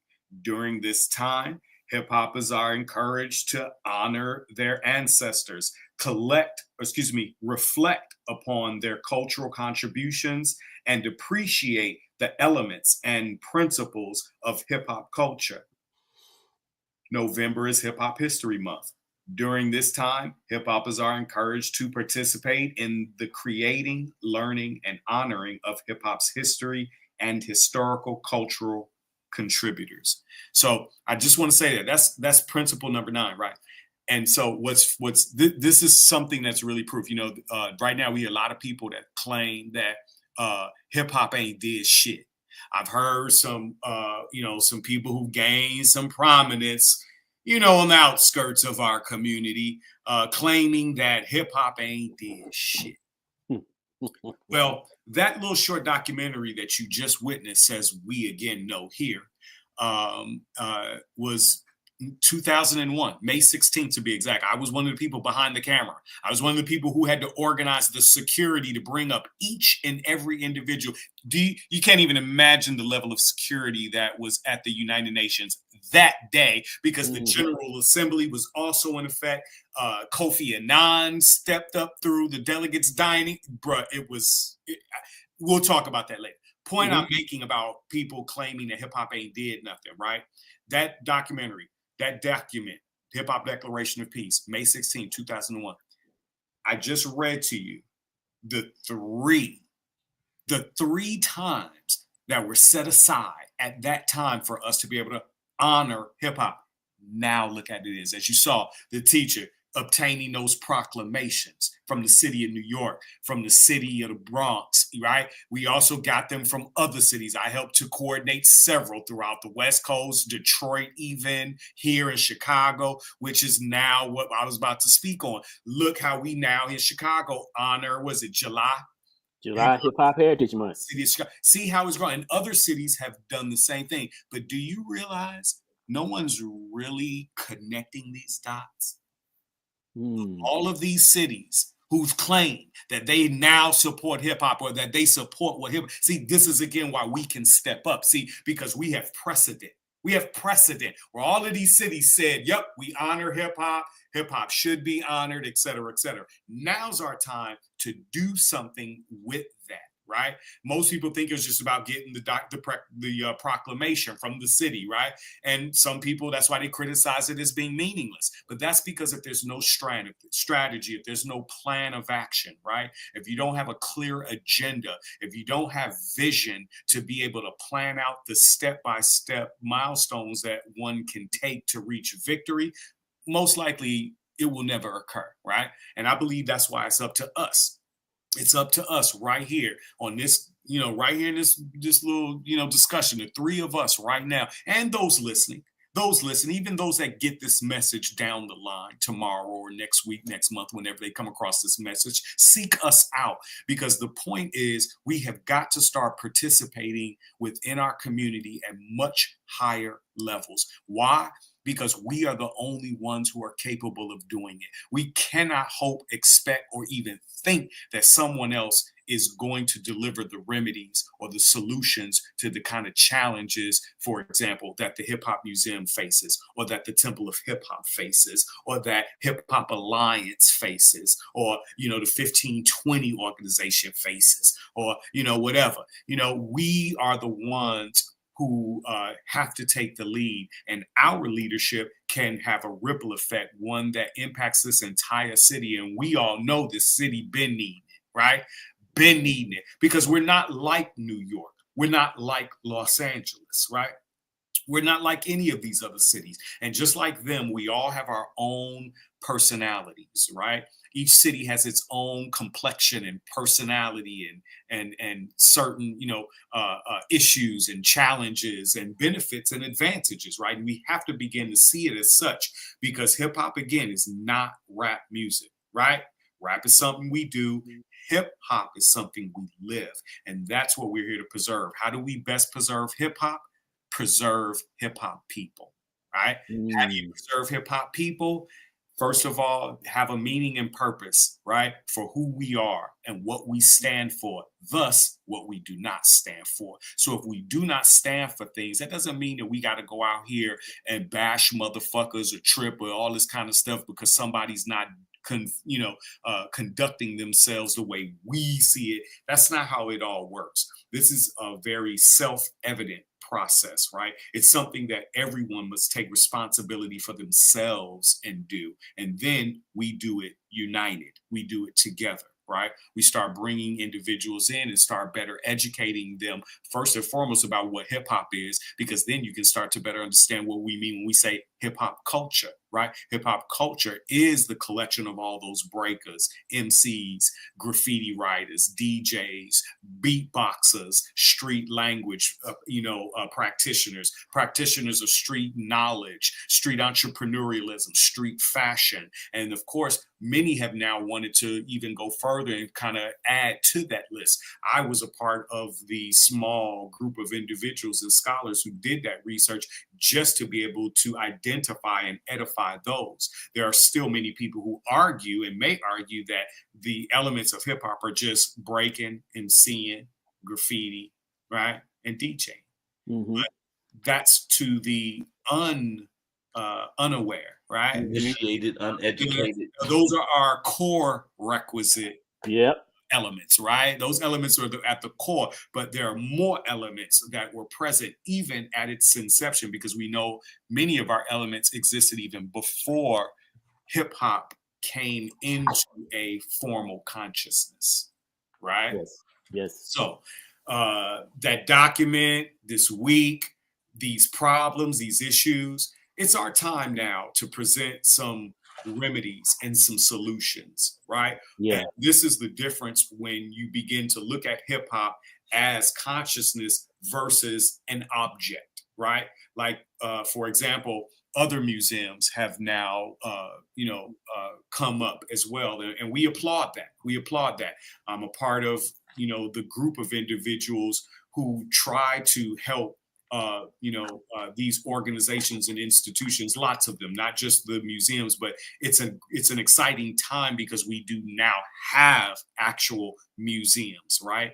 And so we think, at the Temple of Hip Hop and, some other small groups, independent, that we need to take a very critical approach to how we deliver this information, because if we want this to just be something that joins the white noise, right? Say the museums become successful, but then they just kind of fall in the background and they don't really have an impact. And yeah, you can go and see the jackets and the shoes and the turntables that certain prominent, people wore, and this is that, and the other. But that's not hip hop. That's not hip hop. Hip hop is consciousness, right? And we can't get caught up, just studying dead facts, right? We got to realize that we are creating them just even now as we speak. And if we even lean a little forward, we can see that we can then utilize these things. Many of us already are, right? But imagine when we start to unite and come together, create alliances and coalitions to resolve some of these issues, or to at least alleviate the pressure that they cause, right? We can at the very least alleviate the pressure that they cause on the psyche of those here in the city of Chicago or here in the United States or anywhere, because we know that what we teach is applicable. That's why everybody loves hip hop. That's why it has grown and expanded globally, right? You know, it's no longer just people our age demographic, black men and this, that, and the other. They ain't never really been. Granted, we've always been at the core and the nucleus, of course. Right. Of course we have. That's consistent. But we also know that there were others, right? Flanking to the right, to the left. Then those people, like, because this is, again, I think a misconception when you still struggle with what hip hop is, right? You know, when you look at it like some people think that hip hop people would only be the entertainers and these famous individuals from our community. No, everybody that comes to all of them shows are just as fundamentally important. In my argument, they are more so. See, that's who I argue for. The brothers and the sisters who came to the shows, who bought the CDs, who studied the techniques, right? And developed them, or better yet, what about the ones that just used them to help them to have a better day? And it worked, right? And it worked. And they passed on to somebody else and they got more, you know, more concentrated, whatever the case is. All of these are levels and points of interest that hip hop has that we really need to focus on. And when you talk about museums and institutions, if we are not teaching hip hop, right, we are only eventually going to parlay our demise. Okay, because if you can't, there should be no question. There should be no question by any of us in our time that came up in the 70s and the 80s, right? There should be no time. We used to be told this was going to happen. Yeah. Right? Hip hop told everybody that was listening, what's happening right now is going to occur. I have a point to make. I'm just as I'm listening to you talk, I'm having flashbacks of experiences, right? And you know, we threw a lot of what we call all city meetings here in Chicago over the years, right? Just like other cities as well, right? But you know, obviously our city was different, right? The way we did it. And so I can recall on numerous occasions how sometimes at these meetings we would have one, maybe two, or a few that is just kind of there. And if you approach them to kind of find out what element they practice, they may reply and say, I'm just here to observe. Or I'm here with my boy. You know, I'm just here. You know, I'm just checking out the meeting. You know, I don't MC, I don't dance, I don't do none of the art. I'm just checking it out. But then you see him at another meeting, and another meeting, and another meeting. And all of a sudden you see them grabbing the mic, or you see them grabbing the can, or they fondling the DJ equipment, looking through records. You know, it's like, wait a minute, so what you doing now? Oh man, I'm trying to learn. And now all of a sudden they are practitioners of one element or two elements or whatever, right? And now they're in the mix, and now you look around and they're a part of the culture. So I feel like our meetings was always open to the public, right? We had our private meetings, but we had a lot of meetings that was open to the public. And like, as you said, that's hip hop. Hip hop has always been welcome. It's always grew organically and always been a welcome invitation to the community. We are inclusive. Yes. Exclusive. We are inclusive. And in many ways, how do we get there? Because we were the last vestige. Yes. That's why. We was the last resort. We was where the people got thrown away, the outcasts, right? The degenerates, the throwaways, the flaws, you know what I'm trying to say? The people that was forgot about, or whose parents was the one we forgot. We been forgot about y'all.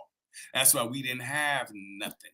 Okay. But what's dope is being able to, for example, what I'm wearing right now, right? This here, right here. This here was inspired by hip hop's influence, right? To recreate apparel from the Negro Leagues, sports gear from the Chicago American Giants, right? Mm-hmm. My grandfather played and managed the Chicago American Giants at their height. Okay. He's looked at as the greatest second baseman in all of Negro Leagues history. Some may know of him as Bingo Long. They made a movie about him in the 70s with Billy D. Williams, James Earl Jones. Yes. About my grandfather, Bingo Long, Elwood Bingo DeMoss, who bought that house 5 blocks up the street from the museum where I grew up on 40th in Indiana, right?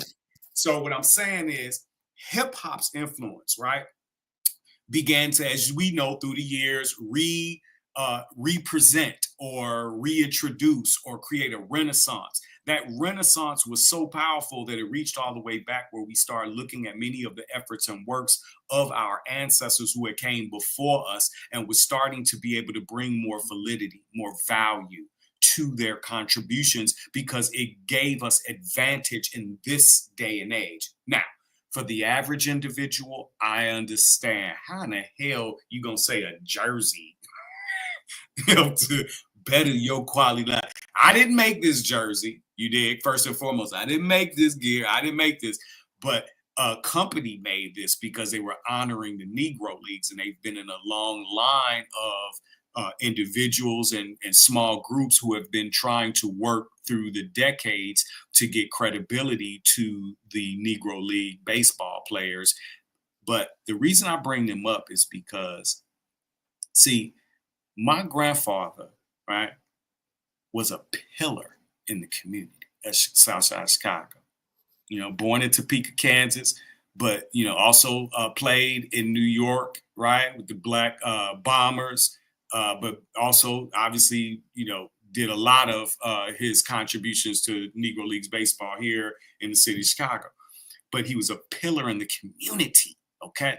These jerseys, these hats, right, these apparel, being able to be influenced by our culture and community shows that we have an ability to give things value, right? Give things value that once had no value or lost their value. Yep. This is a very powerful and enriching ability or capability, if you will.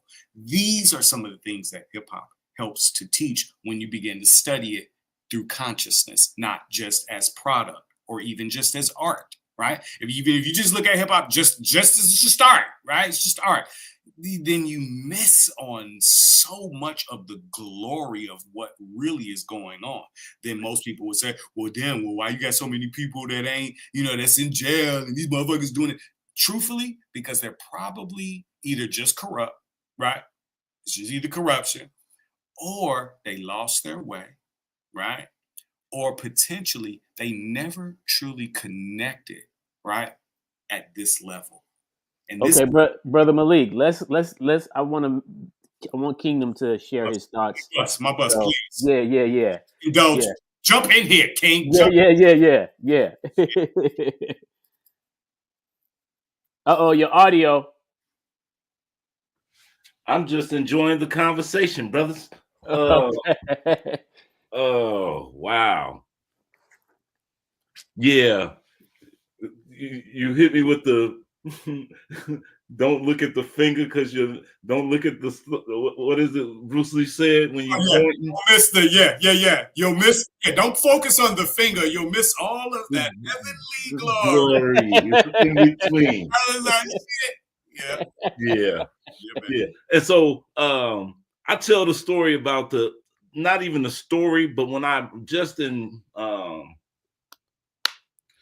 observation of and knowledge of Bingo Long in the All-Stars, I recall me looking at the lockers and even Michael Jackson in the Wiz with the socks, and how all the lockers wore the high socks with the colors. Yeah. It's just like and I always relate to, I was like, man, that must have been the style. Like, this must have been them imitating the black baseball players. Like, this is them adding that into their culture, the lockers. And I was like, this is like, they had to be the stars. Like, and even when I talk about the Harlem Globetrotters being at the Savoy, I'd be like, you got to think about the fact that the Savoy use basketball players to bring in entertainment, or was the basketball used, like, which came first, the chicken or the egg? Like, you know what I mean? Well, like, let me tell you, it was very consistent. The Wrens, right? The Globe, they did it very consistently with what we saw Negro Leagues teams doing. Negro Leagues created the fact that there was for example, halftime show type of Chitlin circuit, though. But the Chitlin circuit, for example, right? First and foremost, know this. So the Chitlin circuit, right? This was created by the Negro Leagues ball players, not the musicians. Okay, the green books, right? For Black folk, for us to know where to travel and where we could stop, where we shouldn't stop, blah blah blah. This is all a part of those times, and so the Negro Leagues players are the authors of the All-Star game, as you was just saying. Right. They created that, and then major leagues, when they destroyed successfully the Negro Leagues, then adopted the all-star performances, right? Mm-hmm. In them days, right? Especially when war was going on, that's why they had to start the female league, because they was trying to further take away credibility. You know, I had an excellent conversation with Penny Marshall, may she rest in power. You know, Laverne. Yeah. Huge KRS-One fan. I'm talking. I believe that. I remember seeing her going nuts on the KRS-One song. Every lyric. Penny Marshall was truly a joy meeting her. And I'm talking about mad fun. But the point I'm saying this is that she informed us in some private conversations, but she's passed now. And hey, look, this is what I mean about how we're not gonna let other people rewrite our history. We're gonna start telling our truth, archiving it, and using it as strategy to help teach the future generations. But Penny tried to put elements of the Negro Leagues and why the female league was created. She actually presented, it was actually in the original layout and everything, but the studios destroyed it and was like, we won't even put your movie out if you leave that in. Right. Yep. And so to answer the question about the chicken or the egg, definitely the chicken, because the leagues, and particularly the Negro leagues, were the ones who really, because they were barnstorming, right? Going from city to city, playing all the teams, because there was no real organization like we see it today. It didn't exist like that. They went all the way down to South America. They went to Cuba, right?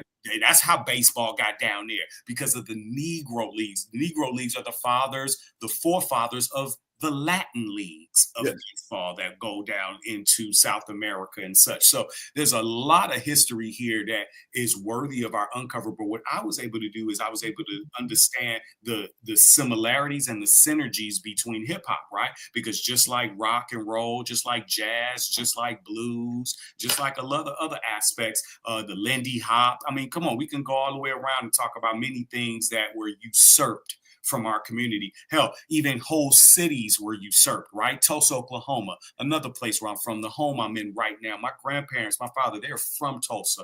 My great-grandfather was involved in the 1921 bombing and destruction of Tulsa, Oklahoma. I grew up with that story. And so there are so many lessons for us to reach back, but more so to apply to our current situation.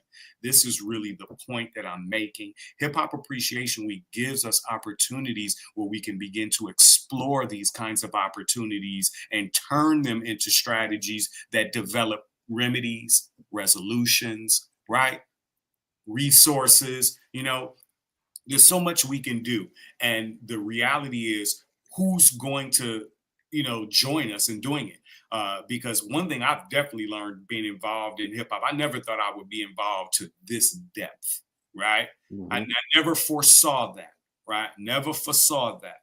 But the reality is I'm being called, right? I'm being called to do the work that I do. I'm being called, both of y'all know, right? I've been on y'all.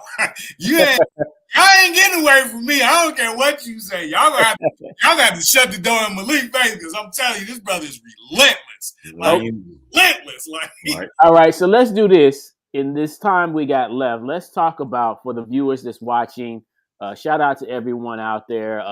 We appreciate people tell me you don't respond to their questions enough, artistic. They say they be in the chats and you don't be saying nothing to them. Yeah, well, you know, That's why I was just answering my phone just now because somebody was like, "Who is bruh?" Well, we can't get to all the comments that come in every show, but the thing is to have this engagement, you know what I'm saying, you know, like Brother Tago, he just made a comment that just came in recently, and he says, biting your style, man, and making money like trying to hustle me, man, Scooby-Doo. So now here's what I would like to say. Let's talk about the solutions to what this conversation and I topic is didn't all about. understand that. Say that again.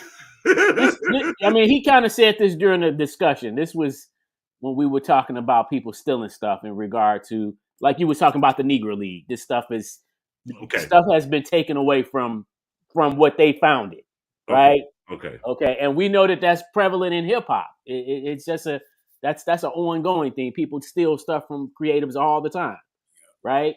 So as we talk about this topic, Hip Hop Appreciation Week 2025, for those that may not know, how can we come up with solutions for people to get involved in this movement that we're getting ready to actually, you know, solidify more? It's not that it's not like we're developing it, but we're running with it more now to where people can get involved. And what are some of the things that we're looking for people to do? And this is addressed to you, Malik. And I would say that is developing. We are further developing right Appreciation Week because there's a surplus of people who, you know, want, right? They want something to look forward to, number one, right? And if you have anything to do with hip hop, I mean, you know, something that could be family oriented or just something that, you know, has a deeper interest, right? And helping us to become better versions of ourselves. And then on the larger scale, by doing something good that helps us to connect to others, not just here, you know, we can start here, right? Always, for anyone listening, always start with somebody, for example, you ain't talked to in a while, right? You can take this on a very basic level, right?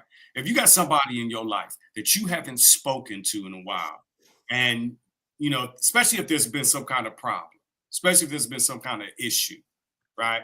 Settle that. Be the one to take the step to make the call. The other person probably wanted to make the call too, but for whatever it's worth, they didn't. Be the one that says, you know what, I'm gonna make that call. Even if that individual doesn't pick up or is not even receptive to what you have to offer of, hey, I just wanted to talk, or hey, I wanted to bury that hatchet, or whatever, right? You still will gain from taking the mental position, right? And then taking the physical step. There is still a reward for you, okay? And what that reward is, you cannot always, you know, compartmentalize. So just on a basic level, we want people to start thinking more about themselves in a better fashion, in a better capacity, helping them to be better people on more of a holistic level. That's really at the core. So there's many things that we can do, right? There's lots of things that we can do. What I'd like to do is I'd like to look at Chicago and bring some minds together so we can discuss and determine what we can do right here, because there is no one strategy that's going to fit in blanket all, right? Every city, every environment, every school, every individual even is going to require something a little bit more towards or more suited towards their tastes, right? Right. When it comes to the city of Chicago, you know, we know that there are some big challenges that are present and some that are on the horizon, right? You know, imagine a mass campaign about, you know, Hip Hop Appreciation Week funneling through the city about take better care of yourself. Right? Let's take this week to take better care of yourself, right? Number one, have a better diet, right? Try to go see, you know, the doctor if you need to, right? You know, get your life better organized, right? If you're a student, right, get yourself prepared for finals or for next semester, right? Try to get your life in order, okay? Order that is best for you, not somebody else telling you. Now, if you need help, seek help, right? Seek that help, right? And that's something I would like us to be able to offer, right? Some effort so that people can reach out to us if they need further advice on these issues or have questions about the Hip Hop Declaration of Peace or have questions about the Temple of Hip Hop and how they can join and how they can get involved. But what I'm also more interested in is us making certain that we're creating that grassroots effort, right? That anybody can involve themselves with and participate. At the museum, you know, we can, you know, there's, you know, things that we could do. I understand, of course, obviously the museum is closed for, you know, preparation for future events, but we can also, you know, sponsor or collaborate, right, with Columbia or the Arts Institute or some of these shows, you know what I'm saying, the Subterranean or, you know what I'm saying, Promontory, wherever, right, where we can hold it out as a place where hip hop can come together in the name of peace and prosperity. That's what we should be pushing for people to join together and come out. There's already people doing lots of things here in the city. I think earlier I shouted out the brother Golden Child, who's doing great work with his unity movement. You know, we as hip hop should become a little bit more supportive of those who are taking on these challenges, especially when they're on the front lines. Okay. And it's not just because he, you know, is an MC, but there's B-boys out there that's doing it. There's DJs that's out there doing classes, right? Yeah. You know, graph writers such as yourself, you know, there's all kind of people, but let us try to create even a registry. Yeah. Right? What if there's a school that's interested in finding a qualified hip hop cultural specialist to really talk to their students or talk to, you know, some audience about some of these intricate issues that we don't need people who are just voicing opinion. What we need are leaders. Yep. Hip hop's leaders need to step up. And that's why I'm home, because my choice was to step up from home. Yes, right. Yep. You know, because a lot of us need that message to go back home and turn our communities into the places that we want them to be instead of going to other places and doing it, right? Being able to harness our economic powers, right? So that we can start funding the kind of changes and the efforts that we want to continue to see as we go in the future. So again, or our collective power. Or collective power. And collective power. And I just am, my grandmama, 40th Indiana, my grandmama used to always tell us growing up as kids, sweep your stoop before you go sweeping somebody else's stoop. I lived that principle. Another principle, right? Another principle. Yeah. And so But still, if you able, go sweep they stoop too. God damn it. You know what I'm saying? But it gives us the opportunity to create a agenda on various levels, right? Yeah. That's how I think we need to be. And we need to try to, you know, call Indy, you know, if you got people in Indianapolis, which I do, if you know people in Michigan, which I do, Detroit, Philly, you know, start talking to them about Hip Hop Appreciation Week and how we sick of every time somebody, you know, corrupt or somebody, and I ain't talking about the MC corrupt, right? We ain't talking about that, but anytime somebody's involved with some corruption or they, you know, done been doing something that's got some, you know, speculation or whatever, hip hop is blasted all over the world. But why can't we get that same kind of support from our positive efforts? And so you brothers have been doing that. And I'm a witness to it. I've seen it. I've sought it out, right? Well, now's the time for us to take that and be able to pour into it, right? Be able to find ways to expand it by learning from these other museums that have started, learning from these other efforts that have taken place, and then actually operating on the best policies and the best practices. See, that's what I specialize in. You know, first finding the best policies and the best practices of that particular mission and driving that to outcomes, right? Driving that to our outcomes. So Hip Hop Appreciation Week is a time for us, you know, to examine a lot of this. You know what I mean? Take stock in yourself, right? They got these boycotts going on, right? Why don't we just buy from hip hop? Right? If you know somebody that is a hip hop citizen or is a hip hop artist or whatever, and they really dedicated and they speaking a positive message to our kids, our women, our families, right? Help them out. Okay. Kingdom, you got a comment? thank you for that. You said you mentioned the Green Book. Yes. And when you mentioned the Green Book, a lot of people really don't understand what the Green Book was, and maybe they didn't see the movie. But the Green Book was a tool, a research tool that was used for African American travelers trying to get around sundown towns and a lot of negativity that was being distributed towards blacks. And again, you mentioned that it was it told what hotels people could go to or what restaurants that people could go to when they was traveling without having to deal with Jim Crow and all that type of stuff. When it comes to American blacks, foundational blacks, we have been redlined out of a whole bunch of stuff. And segregation was a positive tool that got a bad reputation. I believe segregation allows us the ability to go where we go and be serviced where we're appreciated. Mm-hmm.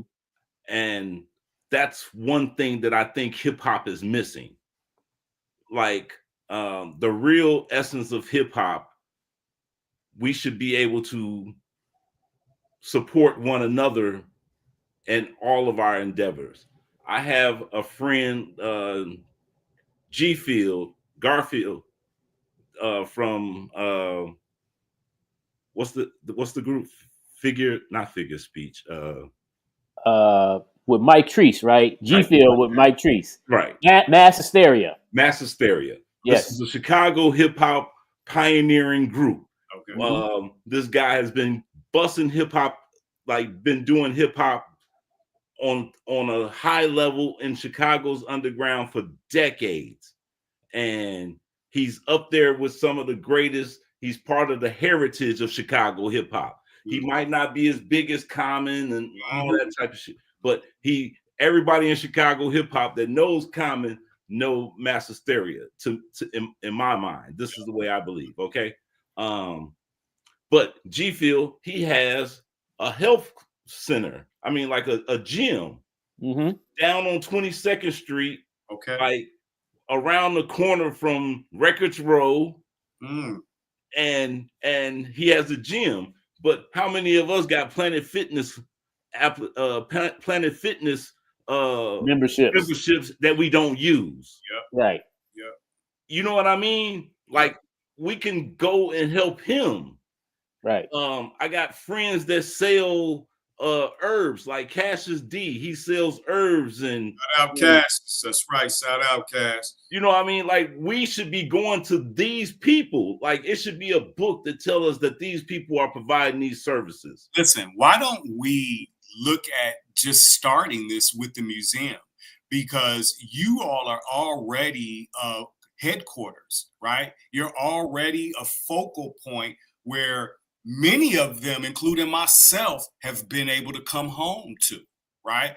And imagine if we were able to provide that as a service, not just to our members, but imagine to artists who come into town and need a quality or a decent spot to stay, or they dinner, or they, you know what I'm saying, or a sound dude, or there's so many things. A chauffeur, damn it, or like somebody to pick them up at the hotel and take them right. to all the real hip hop spots, and not the club this and not this dumbass radio station that don't play real hip hop. Damn about us, exactly. Right. Exactly.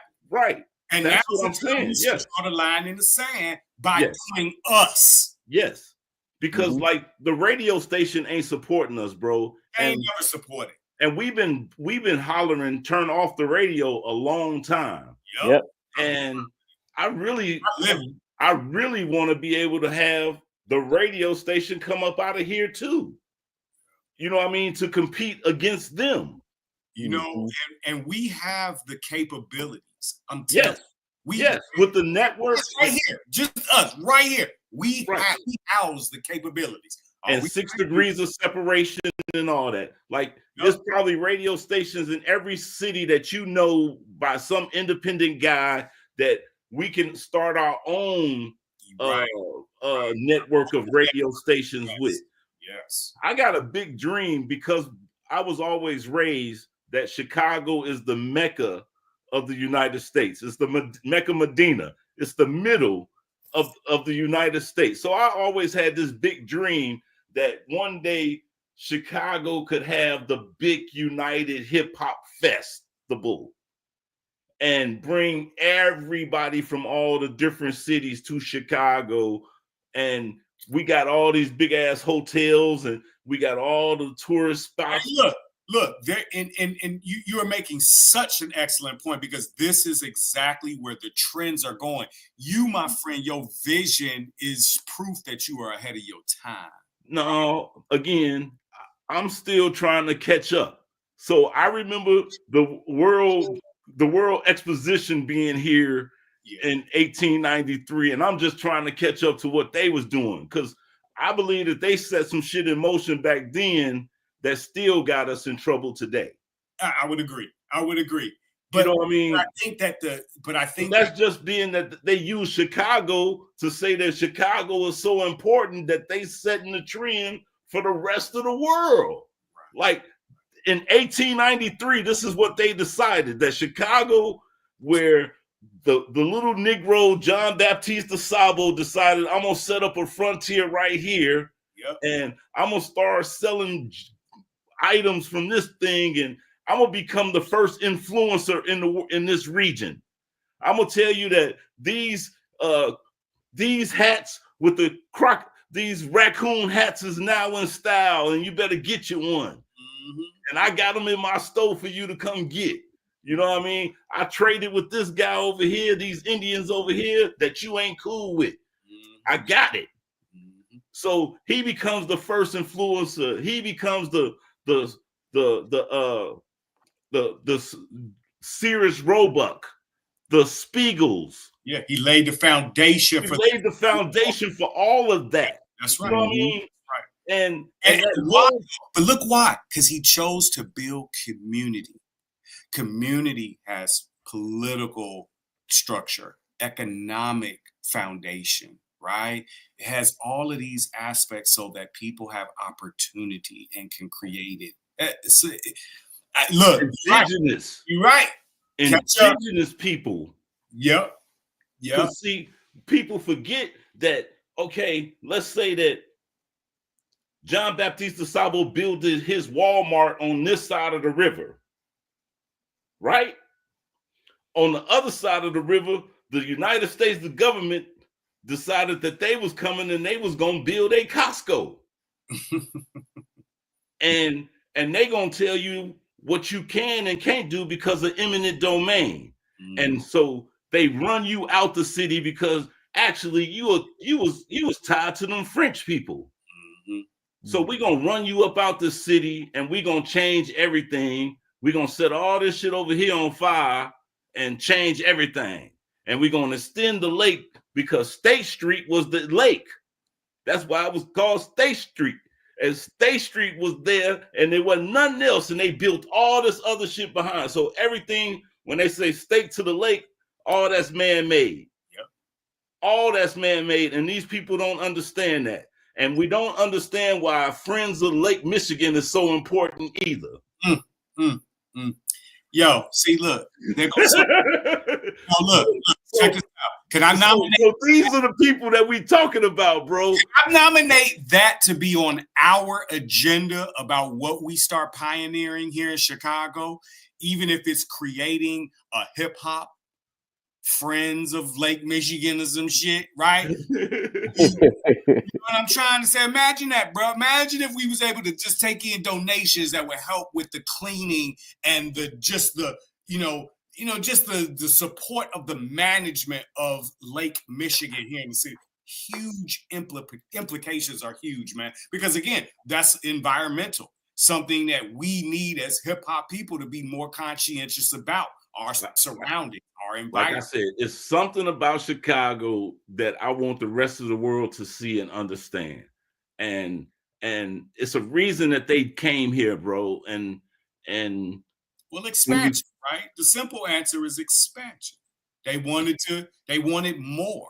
But they set a path for propaganda for the rest of the world, bro. Like they laid that propaganda machine here in Chicago for the rest of the world.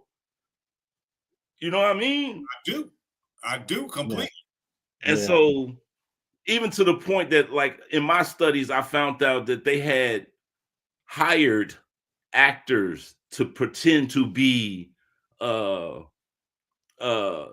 indigenous people from other lands. Oh, yeah. So that's why you see black Muslims. Like, it wasn't no black Muslims before the American, like before. Like, do you understand that? That there were no black Muslims. Hold on, what did the Muslims? I'm sorry, I lost the Muslim. You were saying that's why there's black Muslims. Yes. Because I know. I just wanted to say that again. Why? Because they hired black Muslim actors to play in the caravans of the actors. Okay. It's almost like hiring a bunch of Mexicans to be Indians. Of course. Yes. You know what I mean? But being that they hired black ones, the black people that saw these Muslims in garments saw proud black men dressed up and was like, damn, I want to be like that. Mm-hmm. And so they sought it out. That's when they started seeking out the Muslim faith. Mm-hmm. This started happening in 1893 because of that. They had never seen black Muslims until then. That's very true. You know what I mean? So then this is where your noble Drew Ali's come from. Your Minister Faraz and all them guys come up all from here, bro. So that's all I'm trying to say. Is like, we got the power but we gotta we also got the geography, right? The geographical positioning as well, because that's a big part of why, city of Chicago was a huge part of the commerce, right? As the nation grew westbound, right? So, man, there's so much there, bro. And these are the kind of concepts and these are the kind of, narratives that we as a hip hop community need to start becoming known for.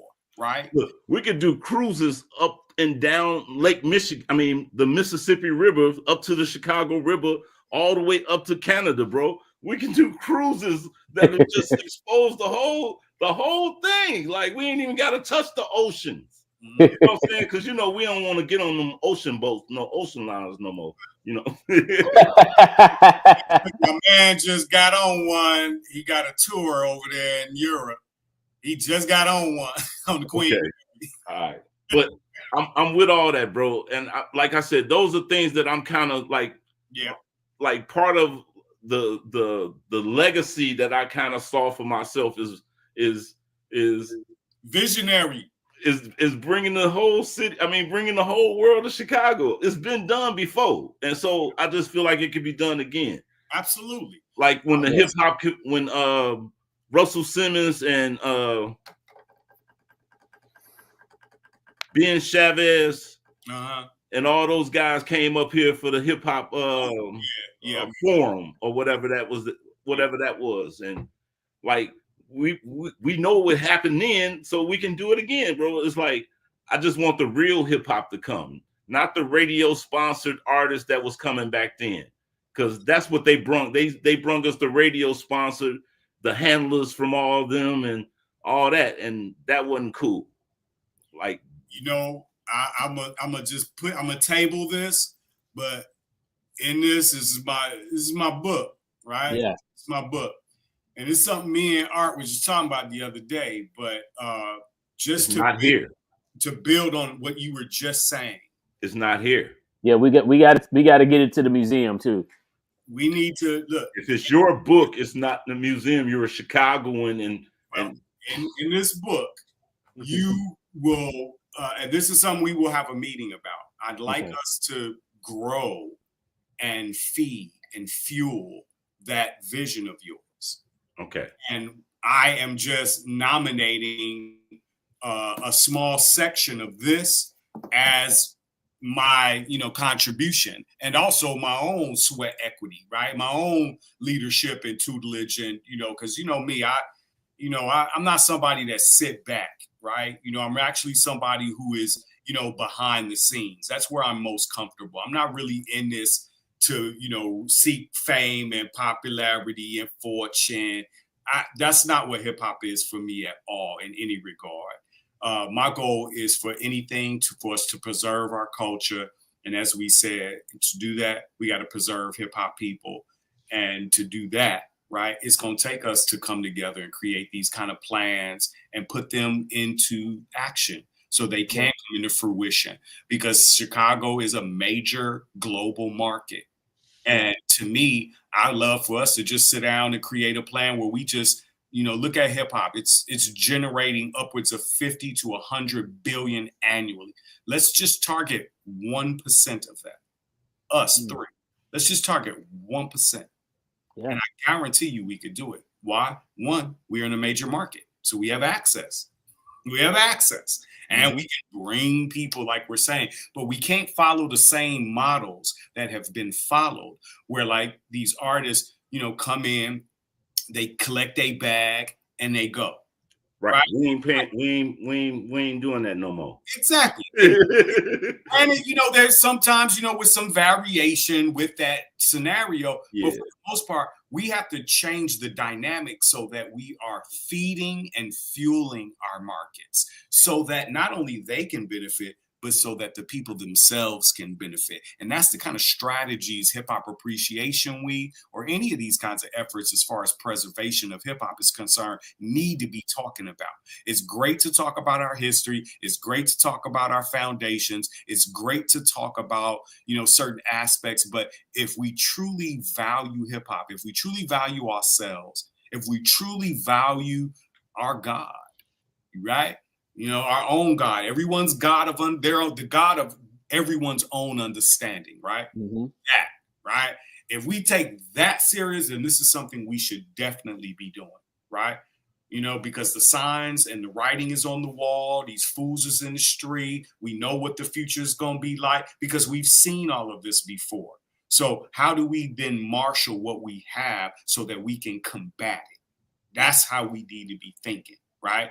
And you can't really just do that by studying dead facts. We need to start being able to study live effects, right?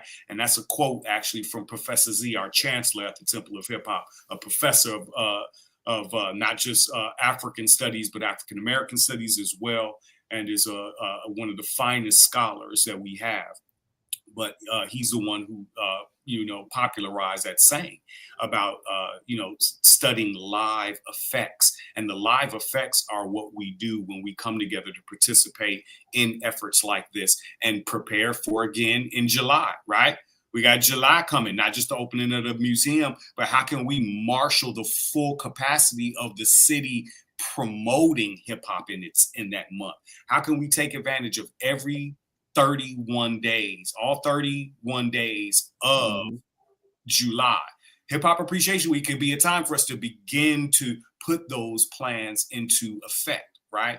That's why we're having this discussion weeks prior, right? Hip Hop Appreciation is the third week of May every year. Here we are weeks ahead talking about it, conceptualizing it.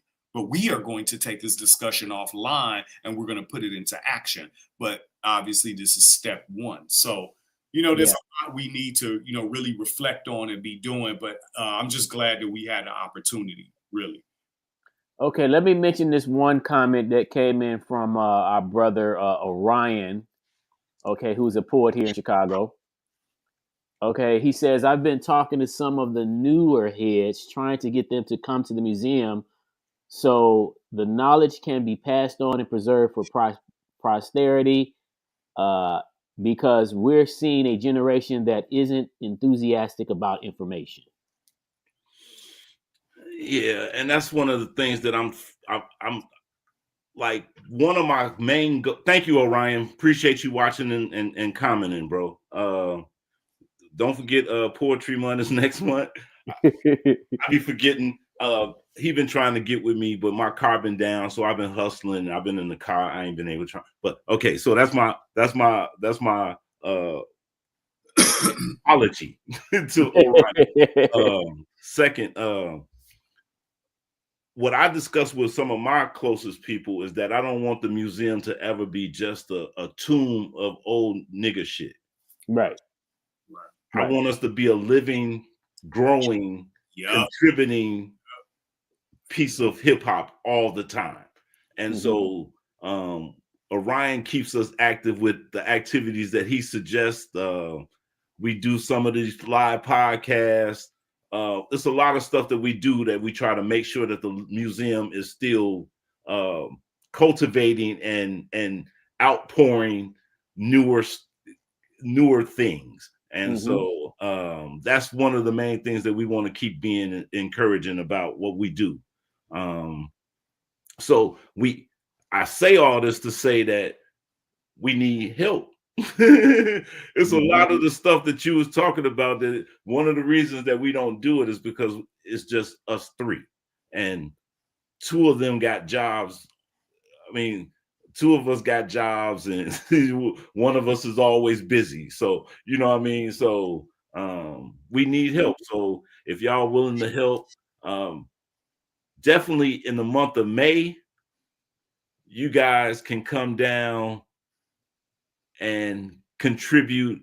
And I was thinking about with you, brother, that we can actually offer Temple of Hip Hop classes here during the month of May while we fix the walls up in here, and people can volunteer their time to help in the museum to do some of the work around here in lieu of or contribution to learning or being qualified as Temple of Hip Hop instructors, because I know that that's a course that you guys offer, and I was also wanting to take the course just so I could be, you know what I'm saying, blessed to say that I was ordained by.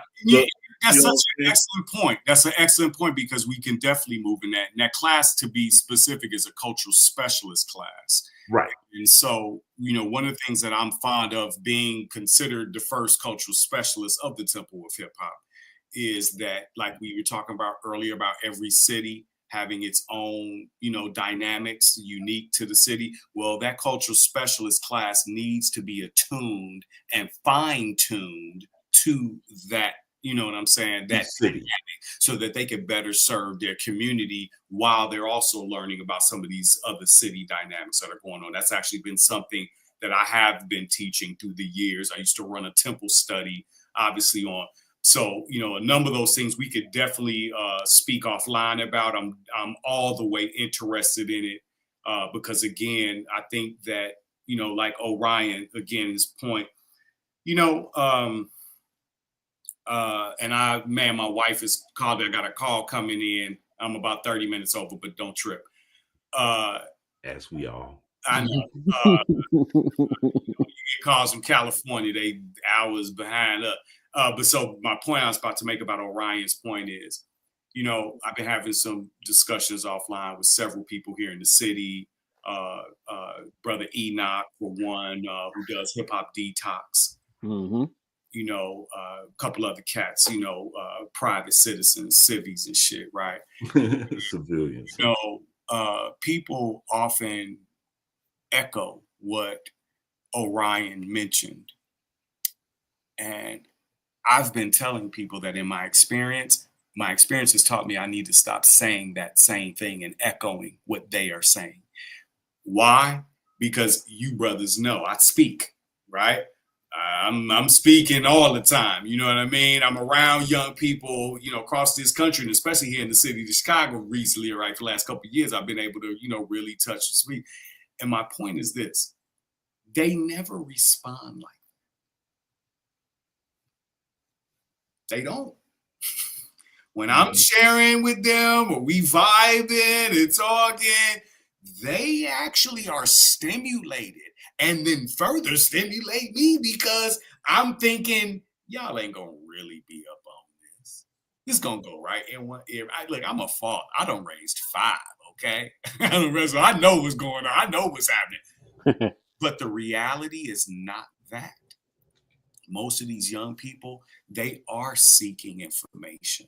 They are seeking knowledge, but they seek useful, right? Useful information and knowledge.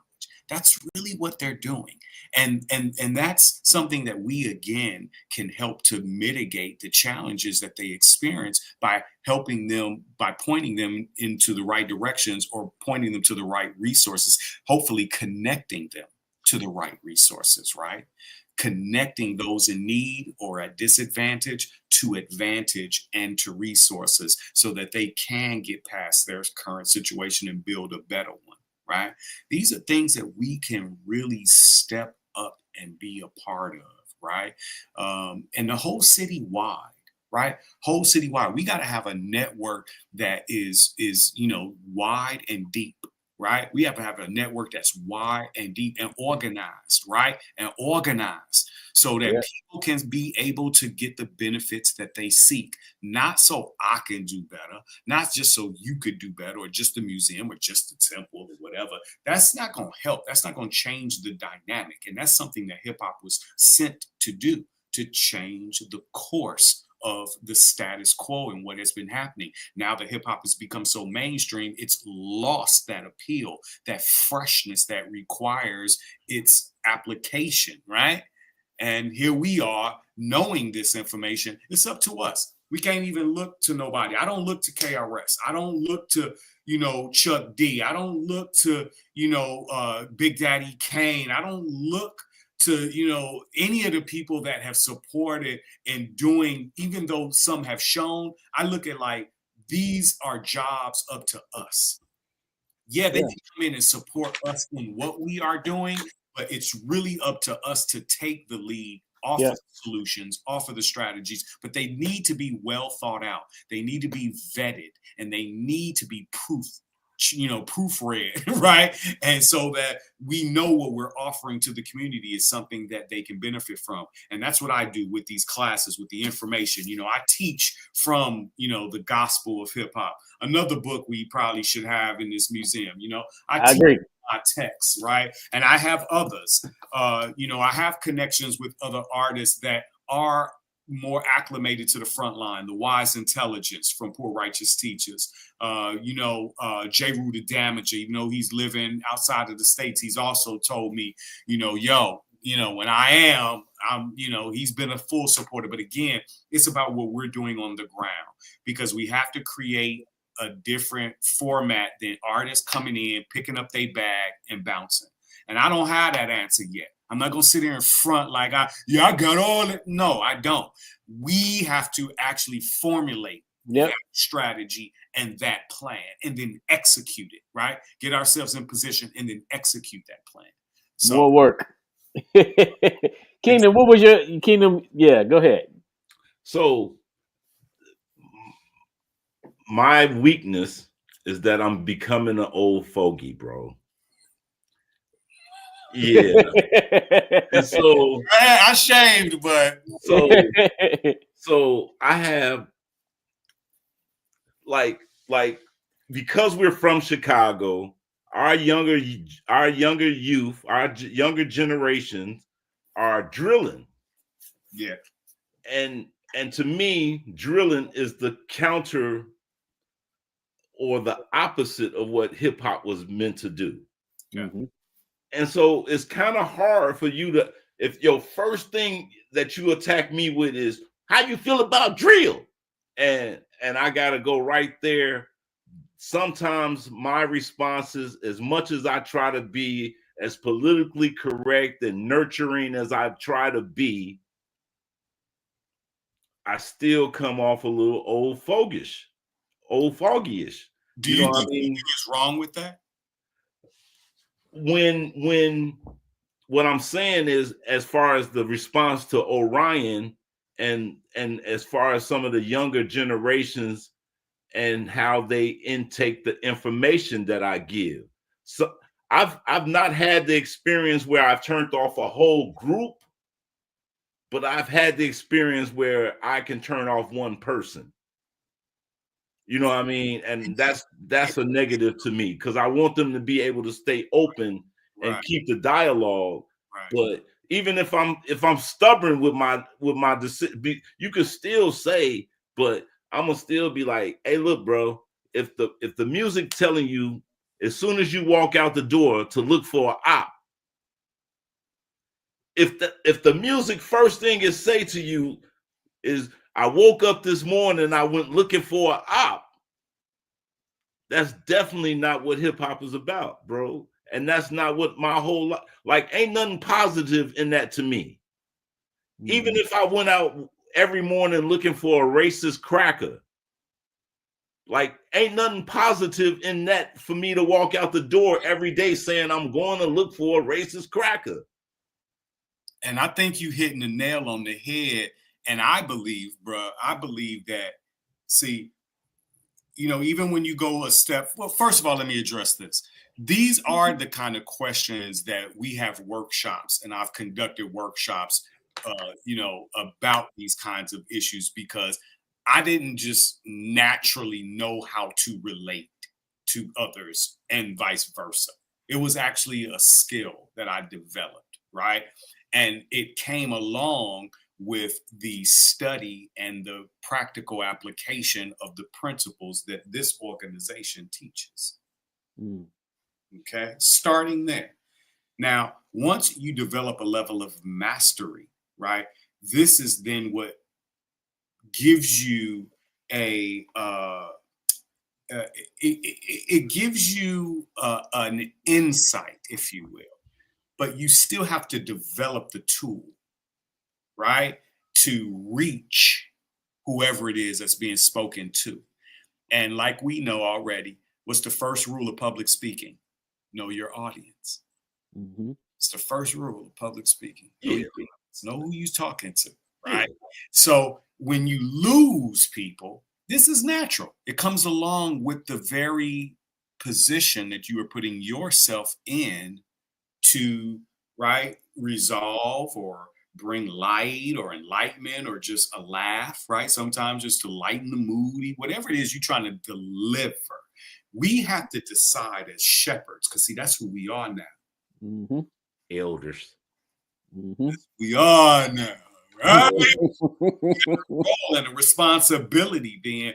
If we can't make it understandable to young people, because one of the things that I've done, I've been in them shoes.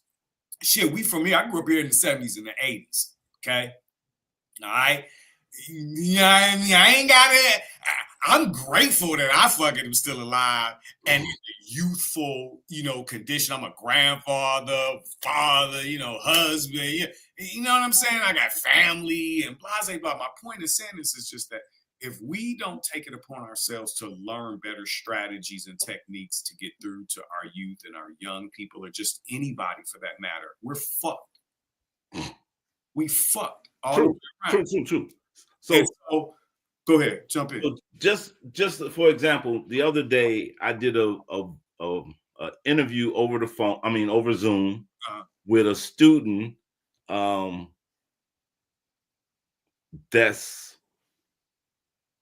She was an 18-year-old female that was interested in rap music, and she lived and went to school for special needs. So in the interview, I asked her, what did she like about hip hop? And she told me that she liked Sexy Red. I said, oh shit. I say, so what is it about Sexy Red that you like? And she, again, special needs, she tells me that she likes the wig she wears. She likes the clothes that she wears. She likes the long fingernails. And that she wants to make music so that she could be famous and be seen. Again, she's 18 years old. I say, well, sweetie, I think you're beautiful as you are, and you don't need all that. Okay, I but said, but look here. I hear you. Let me just say this though. I think that was an excellent opportunity though. Hold on. To identify between rap music and hip hop. Hold on. Let him finish. Hold on. So I said, there's a difference. Like, I'm more into the independent artist. I'm into you being able to control your own destiny and define who you are as yourself. Again, I think you're beautiful as you are, and you don't need all that extra stuff.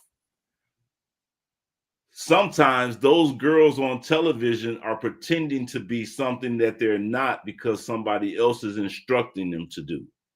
Again, this is the difference between rap music and hip hop. I also explained to her what a 360 deal was and how the fact that we don't sell music anymore, that we sell products. The music is mostly streams. I said, you know what would be special? If you was to make, I then introduced her to journaling again, because I asked her, does she journal? She said, yeah, at school they make us journal, but I don't really do personal journals. I expressed to her that the personal journal would be the most beautiful journal for her to do because it would be her, and there's only one of her. I then said that what would be nice if you were to take the time to journal for 3 to 4 months. Because by the end of that time, you would have a book.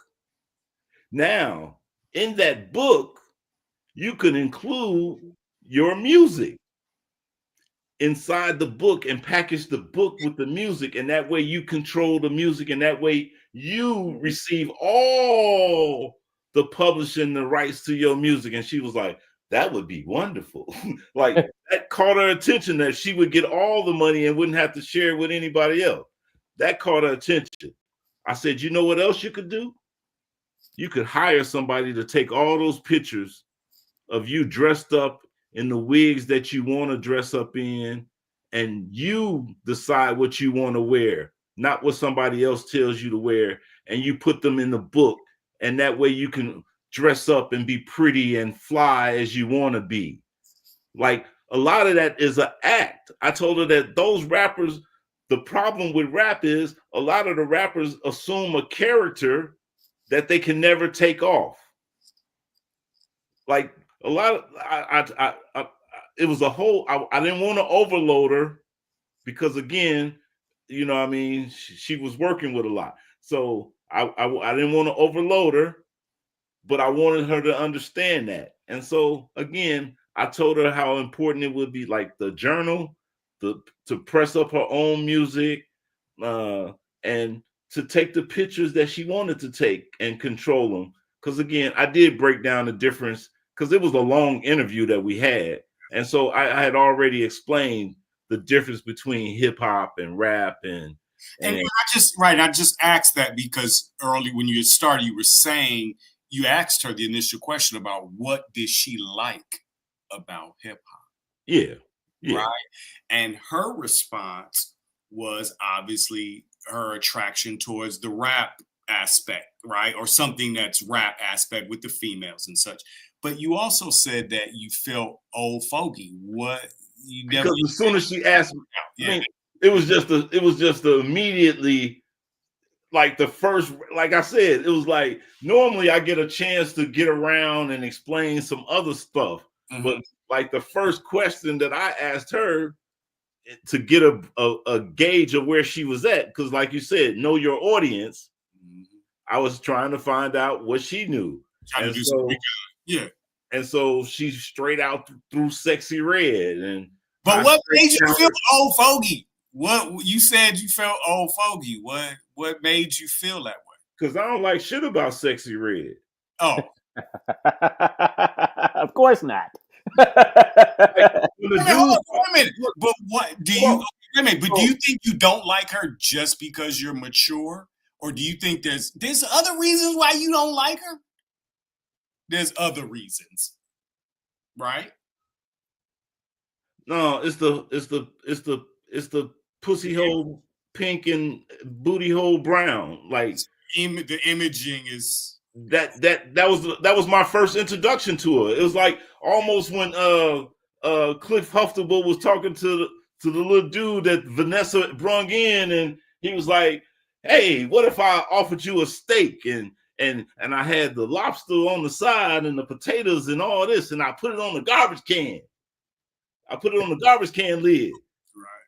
It's the presentation. Right. And so the first thing the little girl said to me was "sexy red," and I was like, "Oh, that's terrible!" Like, and so it threw me for a second, but I knew where I had to go with it, and I was like, well, you know, I kind of like some of the more positive rappers out there that's females, and I ran down a list of them, and I threw in some Brittany Carter and some Queen Latifah and some Lauryn Hill and some Sweet Juices and, you know, some Ann's 13s and, you know, some Bahamadia and, you know. Doesn't it just speak to the demand that makes everything that you share so much more valuable, because you're enlightening her by sharing, right, artists and music and image and everything that she's never really been exposed to. So facing those circumstances are prerequisite to us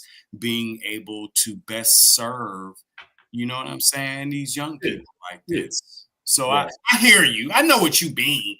But the way you first said it, I thought something happened in the conversation that she said, like not about, you know, who she liked. It was still based off the fact that it's the drill, it's the sexy red. If those the first two things that you hit me with, like I'm gonna feel a little snobbish. Yeah, you gonna respond. That's good. You know what I'm saying?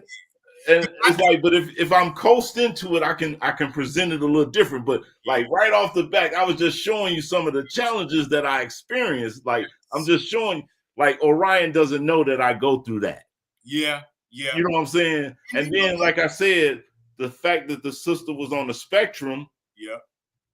I had, and then she had already told me that she, like in the conversation, she was like, I respond a little slow to things because it takes me a little longer to concentrate. Absolutely.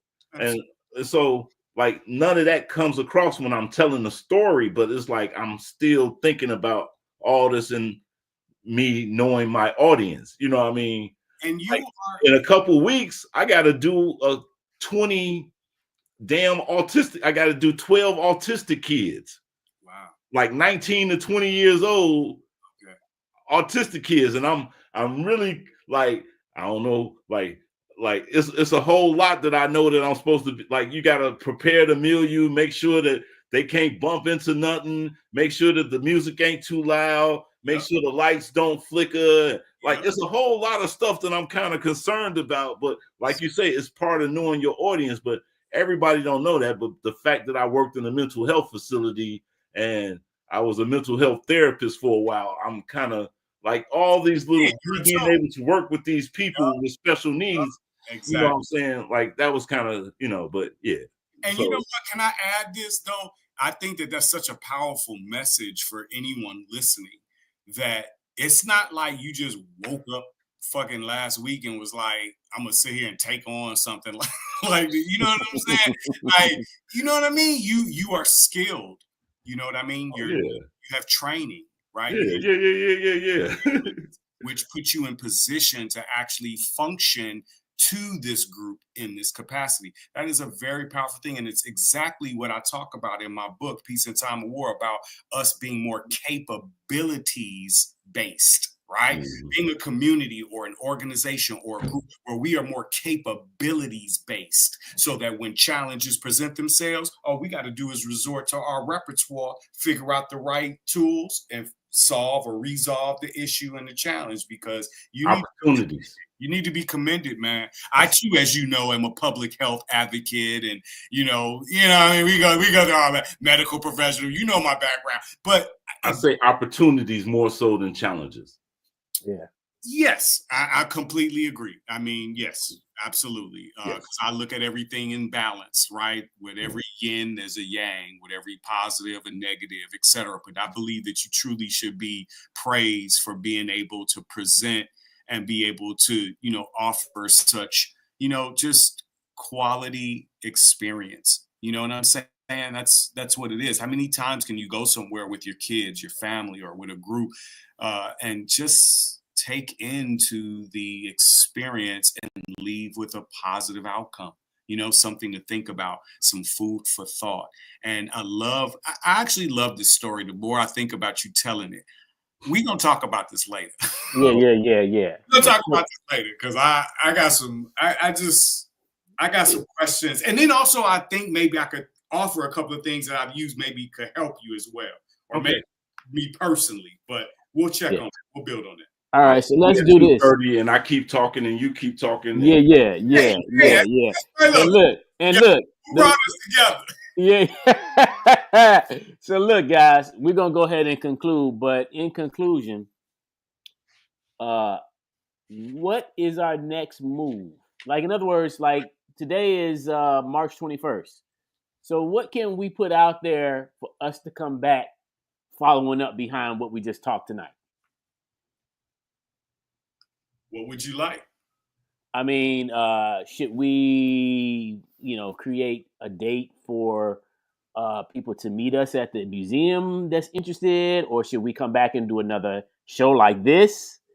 Why don't we take this next 6 days and come up with an agenda for next Friday? Okay, now hold on.